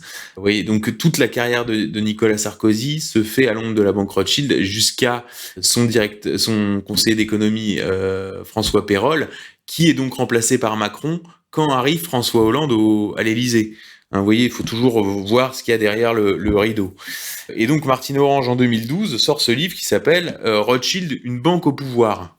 Donc le titre est explicite, on peut pas faire plus explicite, c'est édité chez Albin Michel. Vous voyez, c'est pas Facta machin, c'est pas un truc antisémite, c'est chez Albin Michel, Rothschild, une banque au pouvoir officielle. Et quand est élu Emmanuel Macron, sort un article dans Le Point sur Macron, ses années Rothschild. Il y a finalement assez peu là je précise, il y a très peu d'articles en vérité sur Macron, ses années Rothschild. Il y a un article de Society en 2016, un article de Rue 89 en 2014, un article du Point en 2017, et Andevelde qui a un peu bossé sur le sujet. Mais ça se compte vraiment sur le doigt d'une main. C'est-à-dire que cet angle-là, qui est pourtant l'angle principal, est l'angle jamais abordé. Hein, on vous explique Macron philosophe, Macron machin, Macron ci, Macron ça, Macron le théâtre, Macron le machin, et Macron Rothschild, jamais. Ça paraît très peu. Et donc dans cet article du Point sur Macron et Rothschild, la famille Rothschild est présentée comme la famille régnante. Donc là, on est content d'apprendre qu'il y a une famille régnante. Donc on est dans une sorte de monarchie, quoi, finalement. Et voilà, donc c'est des pistes pour inciter à la réflexion. Alors je vais citer quelques citations que je trouve instructives sur Emmanuel Macron et la banque Rothschild. Alors, il déclare à Martine Orange, donc dans Rothschild, une banque au pouvoir, qu'on vient d'évoquer, « J'avais un parcours très peu intelligible, personne ne pouvait le comprendre ailleurs que chez Rothschild. » Voilà, c'est sûr que son parcours est très peu intelligible, effectivement. Alors, est-ce que Rothschild peut nous expliquer ce qu'ils ont compris? Parce que nous, on n'a toujours pas compris. Deuxième citation. Donc là, c'est Macron qui parle à Marc Andevelde dans l'ambigu Monsieur Macron, c'est paru chez Flammarion en 2015. Et donc là, c'est avant son arrivée, à ce moment-là, il rédige le programme de François Hollande, d'ailleurs à l'époque où tout le monde est sur Strauss-Kahn. C'est-à-dire que tout le monde a rejoint Strauss-Kahn, et Macron est le seul à rejoindre François Hollande sur les conseils de David de Rothschild. Alors qu'est-ce que c'est David de Rothschild? Que on ne sait pas.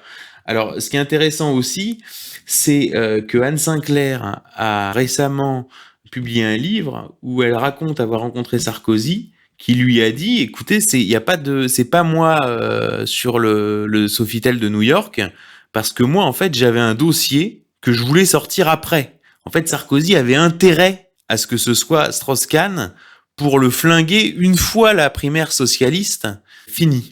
Or, quand on regarde Sofitel, c'est le groupe Accor.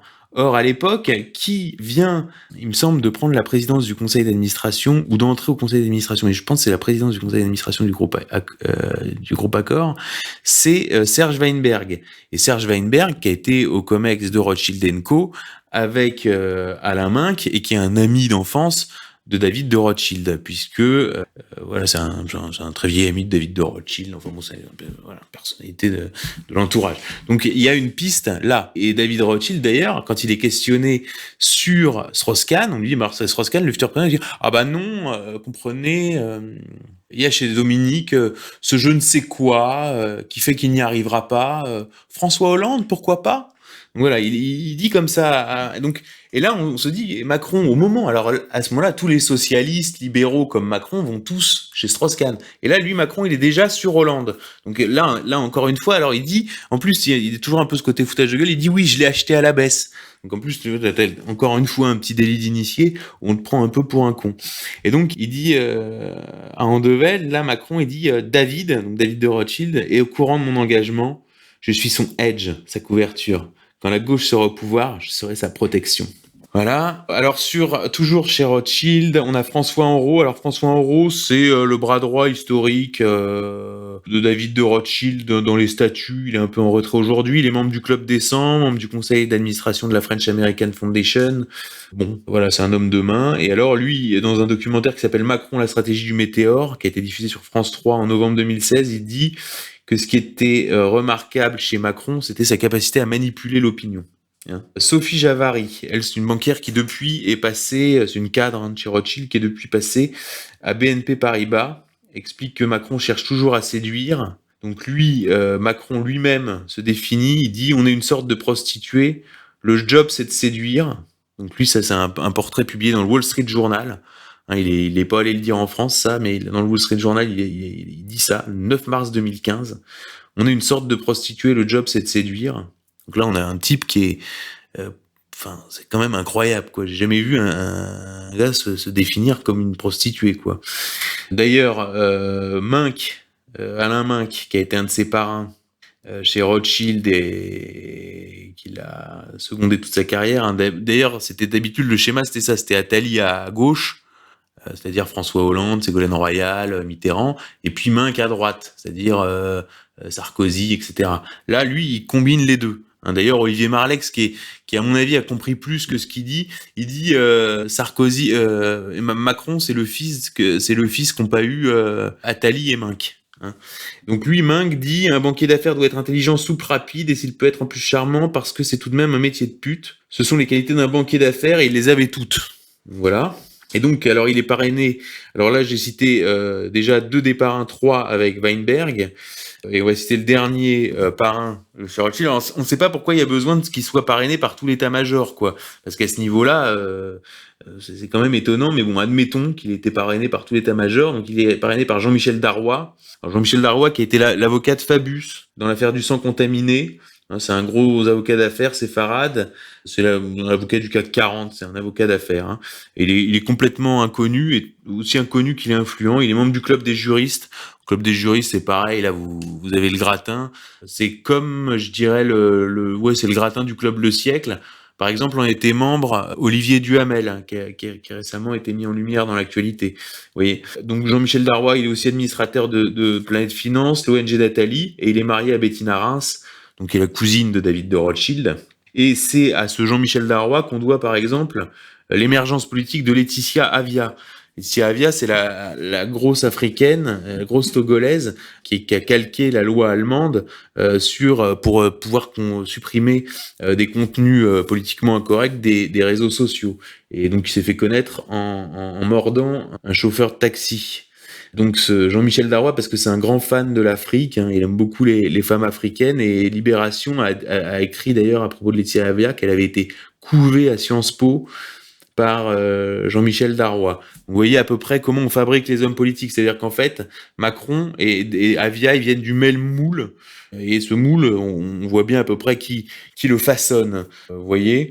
Dernière citation sur Macron et Rothschild pour boucler. Ah oui, Sophie Javary, toujours, hein, donc qui est chargée avec Grégoire Chertok de s'occuper de Macron chez Rothschild. Là, c'est un livre qui n'est pas sorti en France, qui s'appelle The French Exception, et qui est sorti en Angleterre, chez Icon Books. Et dans ce livre, elle explique qu'il avait des contacts très haut placés pour nos dossiers en lien avec l'État. Et ses collègues les plus expérimentés étaient surpris par ses appuis au sommet de la banque, notamment David de Rothschild et son bras droit François Euro, ce qui lui permettait à l'occasion de court-circuiter sa hiérarchie immédiate.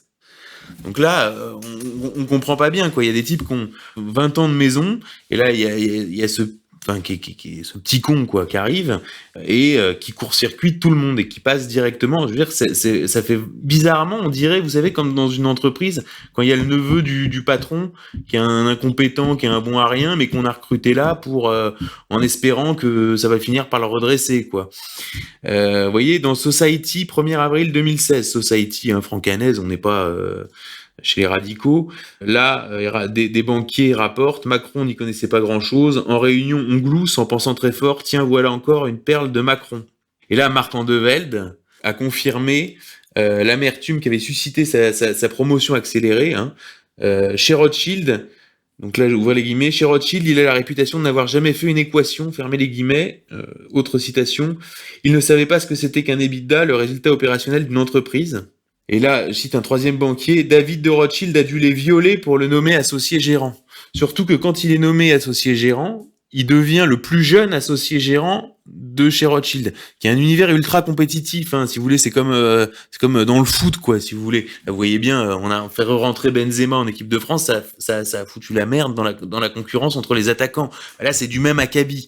Et jusque-là, le plus jeune associé gérant était Grégoire Chertok à l'âge de 33 ans, et David Rothschild a promu à l'association, donc associé gérant, Emmanuel Macron le 16 décembre 2010, de manière à montrer sciemment à Chertok que comme ça il serait nommé Macron à 32 ans et donc qu'il était supérieur à Chertok. Donc vraiment, on se demande quel est qu'est-ce qu'il y a chez Macron d'aussi, parce que nous on est gouverné par lui quand même depuis un certain temps et on n'a toujours pas vu, je veux dire, ses vertus, quoi, ce côté absolument remarquable qui justifiait cette promotion express. Voilà, donc David de Rothschild a dû les violer pour le nommer associé gérant, c'est ce qui en dit long. Et là, ça signifie que en interne, il devait pas être très très apprécié, parce que quand vous passez devant tous les petits copains par pur privilège, vous finissez par être détesté. Hein. Et pourtant, tous les associés gérants de chez Rothschild vont participer, donc apparemment de gré, mais peut-être de force, à la levée de fonds d'Emmanuel Macron pendant la campagne de 2017. Et donc c'est là que Marlex dit pacte de corruption, puisque y a-t-il un lien entre sa vente d'Alstom à General Electric pour le compte de Rothschild, qui est son ancien employeur, qui est le conseiller d'Alstom, qui est le conseiller de Bouygues, qui en plus est présidé par David de Rothschild, qui lui-même est président du conseil d'administration du Congrès juif mondial, organisation qui a intérêt géopolitiquement à voir passer Alstom dans l'escarcelle de General Electric. Et ce même David de Rothschild va mettre tous ses employés au service de la campagne d'Emmanuel Macron et leur prier d'être présents au meeting et leur prier d'être des donateurs et des poissons de pilote. Alors je vais expliquer ça, mais d'abord il y a une histoire qui est assez méconnue autour de la levée de fonds et qui signe vraiment le pacte de corruption. Ça, la commission Marlex l'a pas écrit dans son rapport, je dois dire. Peut-être que, parce qu'en fait, il y a que les audiences publiques qui ont été retranscrites. Alors peut-être que ça a été dit en off, mais ça, je sais pas, j'y étais pas. Et donc, moi, je l'ai trouvé en enquêtant dans les Macron Leaks. C'est qu'en fait, au bout d'un moment, Macron perçoit dans la dernière ligne droite de l'élection présidentielle un prêt de 12 millions d'euros pour sa campagne. Ce qui n'était pas du tout évident, parce que, les sondages étaient certes favorables, mais en privé, les analystes n'étaient pas tous convaincus. Et surtout, il n'y avait pas d'immobilier, ce qui fait qu'on vous prête, quand vous êtes un parti politique, c'est que vous pouvez gager de l'immobilier, c'est-à-dire le siège d'un parti. Vous voyez bien, dès que le Front National a eu des difficultés après l'élection de 2007, ils vendent le paquebot. Vous voyez, donc il y a ça a été fait Solferino pour le PS. Vous voyez, donc il faut avoir de l'immobilier. Là, il n'y a pas ça. Bon. Et ce prêt est accordé par Allianz, mais l'explication se niche dans le garant d'Emmanuel Macron, au nom d'Emmanuel Macron, auprès d'Allianz, qui est la CSI Saint-Honoré. Alors qu'est-ce que la CSI Saint-Honoré ?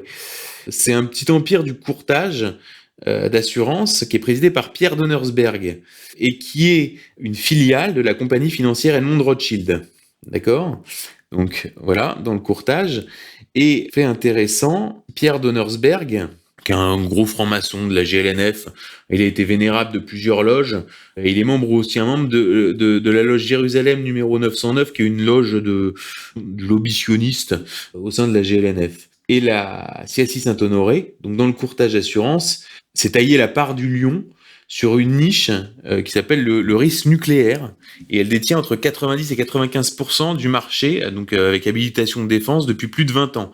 Donc vous voyez, donc là on est vraiment dans ce qu'on appelle l'état profond, c'est-à-dire une société quasiment inconnue qui est une filiale de compagnie financière Edmond Rothschild avec à sa tête les réseaux, etc.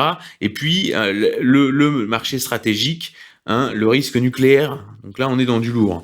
Donc Donnersberg, en fait, il a la réputation d'être un type qui fait l'intermédiaire entre les deux branches de la famille, parce que les deux branches de la famille Rothschild sont en froid. En fait, parce que les deux branches essentiellement, donc compagnie financière Edmond Rothschild, c'est la branche qu'on appelle franco-suisse, et Rothschild & Co, c'est ce qu'on appelle la branche de Paris, ce qui est abusif, puisqu'en fait les affaires de David de Rothschild sont en fait à Londres, puisqu'il a de fait pris le contrôle de la branche londonienne. Enfin, on va pas rentrer dans des détails qui seraient trop compliqués, mais par le passé, David de Rothschild a contrôlé jusqu'à 35% de la CSI Saint-Honoré, et on retrouve d'ailleurs au comité de surveillance de la CSI Saint-Honoré un type qui s'appelle Jean-Philippe Thierry. Alors là, pareil, complètement inconnu, et précédemment était membre du directoire du groupe Allianz. Alors quand on regarde un peu son CV, il est senior advisor chez Rothschild & Co. Il est président du conseil de surveillance de la banque Rothschild Martin Morel, donc encore une autre branche de la famille. Il est affilié au club Le Siècle, à la section française de la Trilatérale, donc avec Weinberg. Et lui-même, en fait, c'est un Rothschild, puisqu'il est descendant en ligne directe du baron Henri de Rothschild. Vous voyez ? Donc c'est comme ça qu'il faut analyser les choses. On est en famille. Donc sans eux, donc là ça c'est l'Argus de l'assurance, qui est le seul journal à l'avoir écrit, c'est l'Argus de l'assurance. Sans lui, donc sans Donnersberg, Emmanuel Macron et sans la CSI Saint-Honoré, Emmanuel Macron n'aurait peut-être pas pu financer sa campagne. Pierre Donnersberg, président de CSI Saint-Honoré, a joué un rôle clé dans la constitution d'une police d'assurance permettant aux candidats d'En Marche d'emprunter 8 millions d'euros.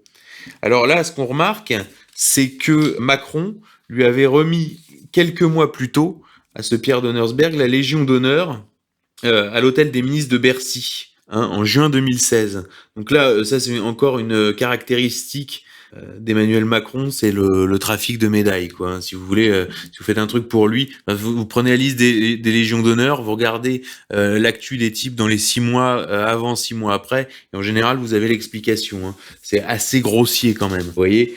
Alors, à la Saint-Honoré, bon, vous retrouvez plusieurs types, genre Jean-Hervé Lorenzi, qui est membre du directoire de la compagnie financière Edmond de Rothschild, du Club Le Siècle, et alors lui, il est militant socialiste. Hein. Il a appartenu au cabinet de Jean-Pierre Chevènement, Dominique Strauss-Kahn et Edith Cresson, et il a participé à la rédaction du programme de François Hollande avec Emmanuel Macron. Vous retrouvez Geoffroy Roux de Bézieux, président du MEDEF, toujours au conseil de surveillance de la CSI Saint-Honoré, hein, que Macron, lui, a connu au sein de la commission Attali. Et surtout, là on revient dans ce qu'on appelle l'état profond, parce que vous trouvez un type complètement inconnu qui s'appelle Pascal Colombani. Et alors, quand vous regardez son CV, il est associé chargé de la haute technologie et de l'énergie au bureau parisien d'Atty Carnet.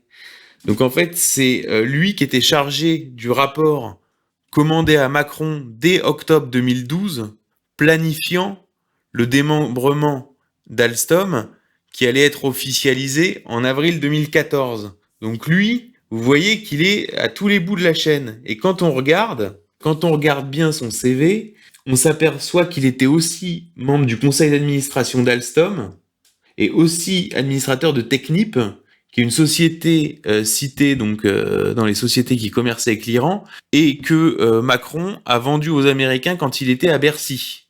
Par ailleurs, ce type, il est membre de l'European Advisory Board de JP Morgan Chase, qui sera la banque conseil du conseil d'administration d'Alstom lors du second deal, donc la deuxième phase du démantèlement, qui est la vente du ferroviaire à Siemens, finalement qui sera retoqué par la Commission européenne. Donc si vous voulez, lui, il est absolument central. Et jusqu'en 2017, on observe qu'il a présidé un opérateur belge hélicoptère qui s'appelle NHV et qui est contrôlé par Ardian. Et est intervenue en 2015 une recapitalisation de la CSI Saint-Honoré, précisément par ce fonds, qui est Ardian, en fait, c'est AXA Private Equity. Hein. En fait, c'est la branche Private Equity de AXA. Donc là, on est quand même dans une ambiance où tout fait sens, si vous voulez. Tout fait sens. Et Emmanuel Miquel, donc, qui a représenté Ardian lors de la recapitalisation de la CSI Saint-Honoré, intervenu 2 ans avant l'élection présidentielle, deviendra trésorier de l'association de financement d'En Marche, s'affichant à ce titre aux côtés de Pierre Donnersberg au moment de la signature des prêts. Vous voyez ? Donc, ce Emmanuel Miquel, par la suite, entre à l'Élysée comme conseiller chargé du soutien aux exportations, et parallèlement, il participe au programme Young Leader de la French American Foundation. Donc voilà, enfin, tout ça, de toute façon, c'est open bar, il n'y a plus aucune retenue. Et puis, en 2019, il retourne chez Ardian pour jouer un rôle de conseil dans les tractations entre Suez et Veolia. Donc ça, qui sont des tractations actuelles et qui génèrent des tas de sous. C'est de l'intermédiation où tout le monde palpe, qui sont de la reconfiguration du marché de l'eau. Et là, donc ce Emmanuel Miquel palpe au titre d'Ardian. Et on retrouve les mêmes acteurs qu'autour du dépeçage d'Alstom par General Electric. Vous voyez, donc là, on a un exemple concret du pacte de corruption avec les 8 millions du pré-alliance débloqués par la CSI Saint-Honoré avec des acteurs comme Pascal Colombani qu'on retrouve à tous les niveaux. Et alors lui n'a pas été auditionné par la commission d'enquête de Olivier Marleix, ce qui est très étonnant, alors qu'il est absolument central tout au long du dossier. Je finis rapidement sur le pacte de corruption. Donc quand je disais que les banquiers de chez Rothschild avaient été avaient participé contraints ou forcés ou peut-être de leur plein gré, je ne sais pas, mais on nous a dit que chez Rothschild ils avaient un certain mépris et que David de Rothschild avait été obligé de les violer. On ne voit pas pourquoi ils auraient participé avec enthousiasme à l'ascension de Macron à l'Élysée. Alors, je m'explique. Alors, d'abord, en France, il faut rappeler qu'il n'y a pas d'examen transparent d'une campagne. Il n'y a pas de publication de liste des donateurs. Les conclusions qui ont été rendues par la Commission nationale des comptes de campagne, elles ont fait rire tout le monde. J'ajoute que le président de la Commission nationale des comptes de campagne, qui s'appelle François Logereau, Alors on est dans un cas encore de corruption classique, quoi. Donc il rend ses conclusions qui font marrer tout le monde, et on voit qu'il passe de 4 574 euros par mois à 7 182 euros par mois. Hein, donc plus 57% de rémunération. Donc il rend son rapport tout le monde est d'accord pour dire que c'est n'importe quoi. Il est augmenté de plus de 57%, et plus une indemnité annuelle de 9 500 euros avec effet rétroactif au 1er janvier, etc. Enfin, vous voyez, donc comme je vous disais, c'est open bar. Donc là, vous avez le prêt Alliance Bread à 12 millions, et puis il faut réunir encore, les équipes de Macron font le calcul qu'il faut réunir, je crois de mémoire, 16 millions d'euros. Alors là, ça paraît beaucoup, mais en fait, ils calculent que à 7000, parce que c'est plafonné, le don est plafonné à 7500 euros. Donc en fait, vous avez un poisson pilote, c'est-à-dire quelqu'un qui va organiser une levée de fonds avec des grands donateurs, c'est-à-dire des gens qui maximisent leurs dons. Une campagne, c'est 2 ans, c'est sur 2 ans, donc ça peut être 2 fois 7500 euros. Donc si vous êtes un couple, vous êtes déjà à 7500 euros fois 2 fois 2.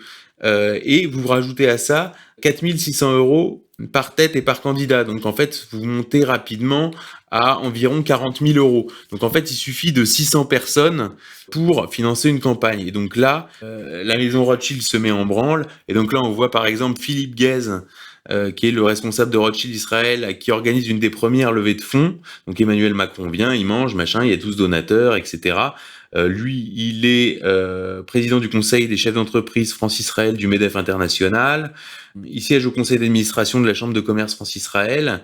Vous voyez. Et alors, il était complètement sous les radars. Hein. Avant les Macron Leaks, on ignorait toute son existence. Et depuis qu'il a été démasqué, en quelque sorte, il s'est repositionné à la tête de Guest Partner, et il est associé avec une ancienne de l'autorité israélienne des marchés financiers. Et alors, elle a fait une interview dans Challenge où elle expliquait qu'elle avait connu Philippe Guest dans le bureau de Benjamin Netanyahou en compagnie de David de Rothschild.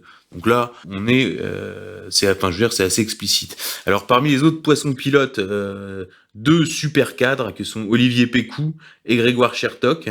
Ceux qui ont maximisé leurs profits, évidemment David de Rothschild, Laurent Baril, qui est considéré en interne comme le roi du private equity, Cyril Dubois de Montmarin, Cyril Arfouche, Arnaud Joubert, Vincent Danjou, Brice Lemonnier, enfin on pourrait en citer comme ça à l'infini. Il y a aussi une énorme participation sur les jeunes avec Macron, qui est en fait une structure à double fond. Là, c'est très intéressant ça. D'ailleurs, on va en parler.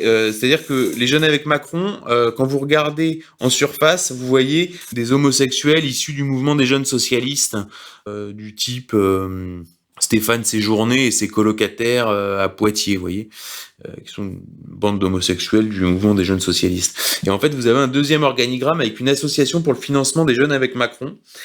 Et là, vous avez 2 employés de chez Rothschild qui s'appellent Alary Codard et Alexis Ravalet. Et là, on voit un budget énorme, quoi, parce qu'on a, par exemple, 250 000 euros pour un site internet, et surtout, on voit qu'ils travaillent, qu'ils opèrent pour les jeunes avec Macron depuis leur boîte mail Rothschild & Co. et pendant leurs heures de travail. Alors là, ça nous amène à un sujet d'actualité qui est la levée de fonds de Zemmour. Parce que là, on a je dirais le même double fond, et on pourrait, alors bon, je veux pas polémiquer sur le candidature Zemmour, parce qu'il y a des gens qui voient ça comme étant quelque chose de positif. Bon, c'est toujours particulier, et je pense qu'en fait Zemmour correspond à l'intuition qu'avait eu Emmanuel Todd du macrono-lepénisme. Et en fait, je pense qu'il s'agirait in fine plutôt, conditionnel, parce qu'on est quand même encore assez loin, mais d'un macrono-zemmourisme. Moi, je vois ça, c'est-à-dire un Macron qui, sur certains moments, aurait ordre ou stratégiquement besoin de se droitiser, et avec un bon score de Zemmour pourrait justifier cette droitisation. Alors là, sur Zemmour, c'est pareil, on voit double fond. Donc là, je vais vous révéler un scoop parce que c'est pas sorti dans la presse. Donc on voit très bien que sa campagne est organisée plus ou moins, s'appuie sur l'Institut de formation politique, qui est une école de formation des cadres de la droite française, donc dans le sens du CNIP, c'est-à-dire pas d'ennemis à droite. Donc l'Institut de formation politique fournit une formation qui fait que cette école a pignon sur rue, c'est-à-dire que c'est pas polémique, ça répond au canon, je dirais, malgré tout, du politiquement correct. C'est que sur le plan économique, ça va être sur la ligne Agnès Verdier et Molinier, quoi. Et sur le plan des relations internationales, ça va être sur la ligne Alexandre Delval, c'est-à-dire que grosso modo, c'est libéral et sioniste, quoi. Voilà. Et donc c'est cette école de formation des cadres de la droite qui fournit les petites mains de la campagne des Zemmour et aussi des financements via notamment Charles Gave, qui est partenaire, et Pierre-Édouard Stérin, qui est un sorte de Xavier Niel catholique, qui investit dans les nouvelles technologies. D'ailleurs, il est associé à Niel dans une start-up qui va être le société.com, si vous voulez, du droit, avec les actes numérisés. C'est un secteur hyper stratégique. Donc ce Pierre-Édouard Stérin, qui était déjà derrière le financement d'une éventuelle candidature de Marion Maréchal. Donc, vous voyez, là, vous avez l'organigramme catholique avec, en plus, derrière, des déçus du marinisme, voilà, ou du lepénisme. On va retrouver tout l'écosystème Bompard à Orange. On va retrouver qui je pensais d'autres, l'entourage de Marion Maréchal, évidemment Valeurs Actuelles. D'ailleurs, ça va m'offrir ma transition Valeurs Actuelles, faut que j'y pense. Mais surtout, vous avez un deuxième fonds. Et là, j'ai eu des contacts dans la finance, donc là, c'est une exclusivité que je vais vous livrer. C'est un deuxième fonds avec deux personnages complètement inconnus. Donc Julien Madar, qui est un spécialiste de la levée de fonds et qui est issu de la banque Rothschild & Co. Et vous avez un deuxième qui s'appelle Jonathan Nadler, qui lui vient de JP Morgan. Et donc ces deux personnages-là, pour l'instant, qui sont dans la coulisse, leur nom n'est absolument pas sorti dans la presse. Donc là, c'est une exclue que vous avez. Et là, vous avez typiquement le double fond. C'est-à-dire que vous avez et alors, eux vont constituer l'état-major regroupé avec l'avocat Olivier Pardo, avec l'épouse Chiche Portiche, avec Sarah Knafo, qui est sa conseillère. Donc là, vous avez vraiment un entourage très communautairement marqué. Et puis, si vous voulez, une apparence de réseau catholique. Si vous voulez, c'est un peu Versailles qui se met au service de Deauville, quoi. Donc ça, c'est sur Valeurs Actuelles. Valeurs Actuelles, donc je profite pour signaler qu'ils ont eu quelques déboires puisque leur régie publicitaire les a bloqués. Et ils ont perdu un tiers de leurs revenus publicitaires après l'affaire Obono. Or, leur régie publicitaire est une régie publicitaire israélienne. Vous voyez ? Donc, c'est pour signaler ça. Sur Valeurs Actuelles, tout ça m'offre une transition avec un associé gérant qui est central dans le pacte de corruption puisqu'il est banquier chez Rothschild et un des plus importants banquiers de la place de Paris, qui s'appelle Grégoire Chertok.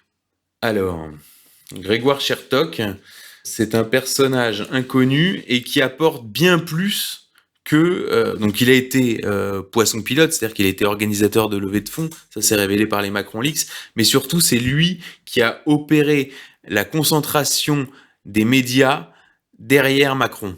Parce que c'est ça qui est important, ce qui est en fait plus que la campagne de Macron en elle-même, ce qui a fait l'élection de Macron, ou en tout cas ce qui a permis de faire accepter ou de rendre crédible une élection de Macron, c'est le rouleau compresseur médiatique. Et pour ça, il a fallu mettre les médias au service de Macron, et ça a été le rôle de Grégoire Chertok.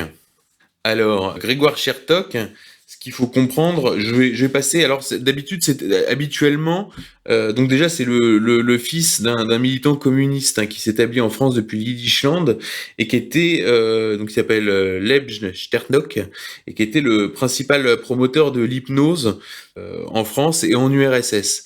Donc, il vient plutôt d'un milieu communiste, Grégoire Chertok, mais lui rentre chez Rothschild et tout de suite, il s'implique dans les réseaux de droite via son épouse, Elisabeth de Castex, qui à l'époque est l'attachée de presse de Sarkozy, puis de Balladur, puis de Guy Drut.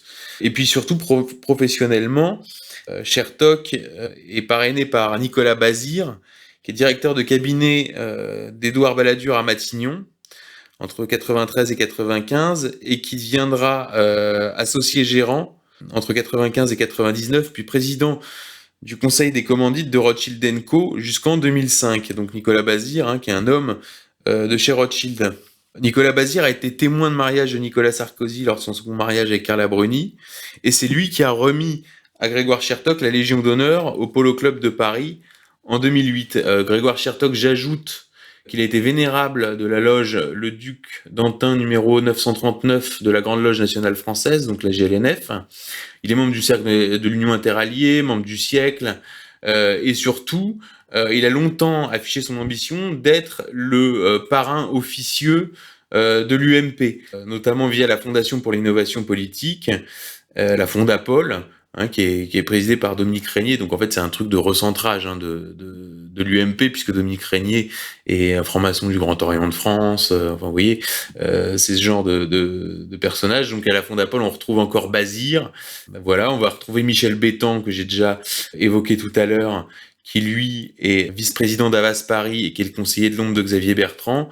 Et on retrouve Emmanuel Goldstein, qui est le pont entre les loges maçonniques du Grand Orient de France, la banque, enfin un pied chez Morgan Stanley dont il dirige le bureau parisien, le Grand Orient de France où il a été vénérable maître de la loge Aletheia, et les milieux gays, puisqu'il est considéré comme le pape du milieu gay parisien, qui a fait énormément de pression en faveur du mariage homosexuel.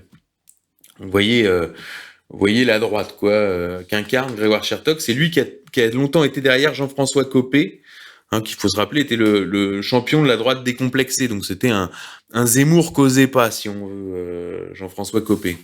Donc voilà, bon, il est très introduit dans le cinéma, il a été administrateur d'EuropaCorp de Luc Besson, avec derrière la problématique du financement de la Cité du cinéma, hein, qui a coûté des millions aux Français, puisque ça a été financé par la Caisse des dépôts et consignations. J'ajoute que dans cette affaire, Luc Besson était conseillé par la banque Rothschild, ce qui a valu à Emmanuel Macron d'être entendu par l'Office central de lutte contre la corruption et les infractions financières et fiscales, donc l'OCLIF, puis on n'en a jamais entendu parler.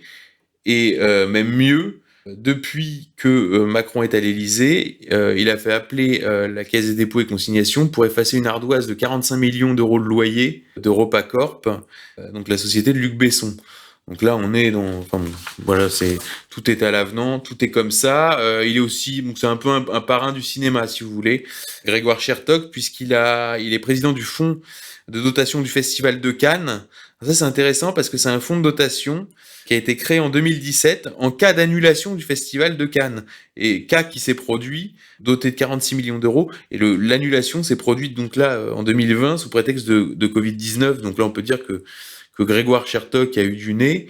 Ensuite, pour compléter le personnage, il est administrateur d'UGC, les cinémas UGC, qui est contrôlé par Alain Sussfeld, et il vient de racheter les Cahiers du cinéma, hein, qui est une revue prestigieuse, plutôt pas vraiment d'obédience Rothschild. Et il a placé, alors là c'est intéressant, et c'est pour ça que j'évoquais les Valeurs Actuelles tout à l'heure, au conseil de surveillance du Cahier du cinéma, pour l'épauler, il a recruté un certain Francis Morel. Ah oui, c'est pareil, c'est un personnage inconnu, mais c'est avec lui que Grégoire Chertok a opéré le rachat du Parisien à Marie-Odile Amaury, donc la famille Amaury, hein, contrôle l'équipe, etc., pour Bernard Arnault. Donc ça a été un rachat à prix d'or, hein, pour mettre ce journal populaire, donc le Parisien, au service de l'opération Macron. Alors quand on regarde un peu le CV de Francis Morel, il avait pris la tête du groupe Les Échos en 2011 par l'intermédiaire de Nicolas Bazire, donc déjà quand Bernard Arnault, déjà pour le compte de Bernard Arnault, parce qu'en fait Nicolas Bazire, donc qui est lié à la banque Rothschild, hein, puisqu'il était président du conseil des commandites, etc. Le titre exact, hein, que je dise pas de bêtises, c'est président du conseil des commanditaires de Rothschild & Co. Hein, voilà, contrôle le groupe de presse de Bernard Arnault. Ça, c'est jamais dit. Tous les gens de gauche, tous les gens de droite vous parlent sans cesse de Bernard Arnault sans vous dire qu'est-ce qu'il y a derrière. Et derrière, c'est Nicolas Bazire, donc la banque Rothschild. Donc, ce Francis Morel est là auprès de Chertok via Nicolas Bazire. Morel est membre du Club des 100. Il est à la loge Spartacus du Grand Orient de France, donc encore franc-maçon du Grand Orient de France. Et là où ça devient croquignolet, c'est qu'il vient d'être nommé à la présidence de la commission éditoriale de Valeurs Actuelles. Vous voyez ? Donc là, on a un exemple typique de ce que pourrait être à l'avenir le zemmouro-macronisme. Donc j'ajoute, là pour finir sur Chertok, très rapidement et sur les médias, c'est via la banque Rothschild que s'est constitué l'empire de Patrick Drahi. Seulement, Drahi pouvait pas prendre Rothschild directement comme banque, parce que Rothschild conseillait déjà le concurrent Bouygues. Mais c'est bien par l'intermédiaire de Philippe Guèze et de François Henrot et de Chertok chez Rothschild que Patrick Drahi a pu avancer. Alors, sur Nicolas Bazir et Bernard Arnault, pour finir, ça contrôle Radio Classique, Connaissance des Arts, Les Échos, Le Parisien aujourd'hui en France, et bientôt les avoirs de Claude Perdriel, c'est-à-dire Challenge, l'Histoire, Historia. Grégoire Chertok est aussi donc le conseiller de Bouygues. Donc là, c'est comme ça qu'il faut comprendre le rachat de M6 par Bouygues. Donc là, c'est encore une chaîne qui tombe dans l'escarcelle de Macron. C'est aussi lui qui est le banquier d'Arnaud Lagardère. Donc Arnaud Lagardère, là, vous retrouvez Paris Match, JDD, Europe 1 qui va être cédé à Vincent Bolloré, justement, dans le cadre de l'opération Zemmour. Et tout ce petit monde, donc Chertok, vit dans ce qu'on appelle la Villa Montmorency, qui est un ghetto, on appelle le ghetto du Gotha, hein, qui est au cœur du 16e, où il voisine avec Nicolas Sarkozy, avec Arnaud Lagardère, avec la famille Bouygues, avec Vincent Bolloré. Enfin voilà, on est dans ce petit monde. Pour finir sur Grégoire Chertok et les médias au service de Macron, il est aussi le banquier de Stéphane Courbit, qui est l'ancien associé d'Arthur, et qui, lui, contrôle un empire via Love Group de plusieurs sociétés de production télévisuelle, dont notamment Cyril Hanouna, HDO Productions, Nagui, mais aussi 28 minutes, la quotidienne d'Arte. C'est encore Stéphane Courbit, qui est actionnaire de Shona Evans, qui est l'agence des influenceurs des candidats de télé-réalité de Magali Berda. Donc là on rentre dans les trucs genre McFly et Carlito. C'est-à-dire Magali Berda, elle est présentée comme elle est l'agent des influenceurs des candidats de télé-réalité devenus influenceurs. Là, faut quand même comprendre qu'en fait c'est de la prostitution déguisée, hein, la télé-réalité. Baffy l'avait balancé à propos de Frédéric Michalak qui s'occupe lui, c'est les Anges, alors que Magali Berda, c'est genre les Marseillais à Dubaï. C'est sûr que les Marseillais à Dubaï, on se demande, enfin, ils fument pas que la chicha, quoi. Donc voilà. Donc, mais ça, c'est officiel, hein, c'est en creux dans un portrait sorti dans Vanity Fair. Donc Magali Berda gère les influenceurs pour Macron en liaison avec Publicis, un groupe que conseille aussi Grégoire Chertok, et accessoirement donc les influenceurs de la télé-réalité avec en toile de fond de possibles réseaux de prostitution. Donc voilà, on a fait un petit tour de ce qu'on peut appeler le pacte de corruption dans le cadre de l'affaire Alstom.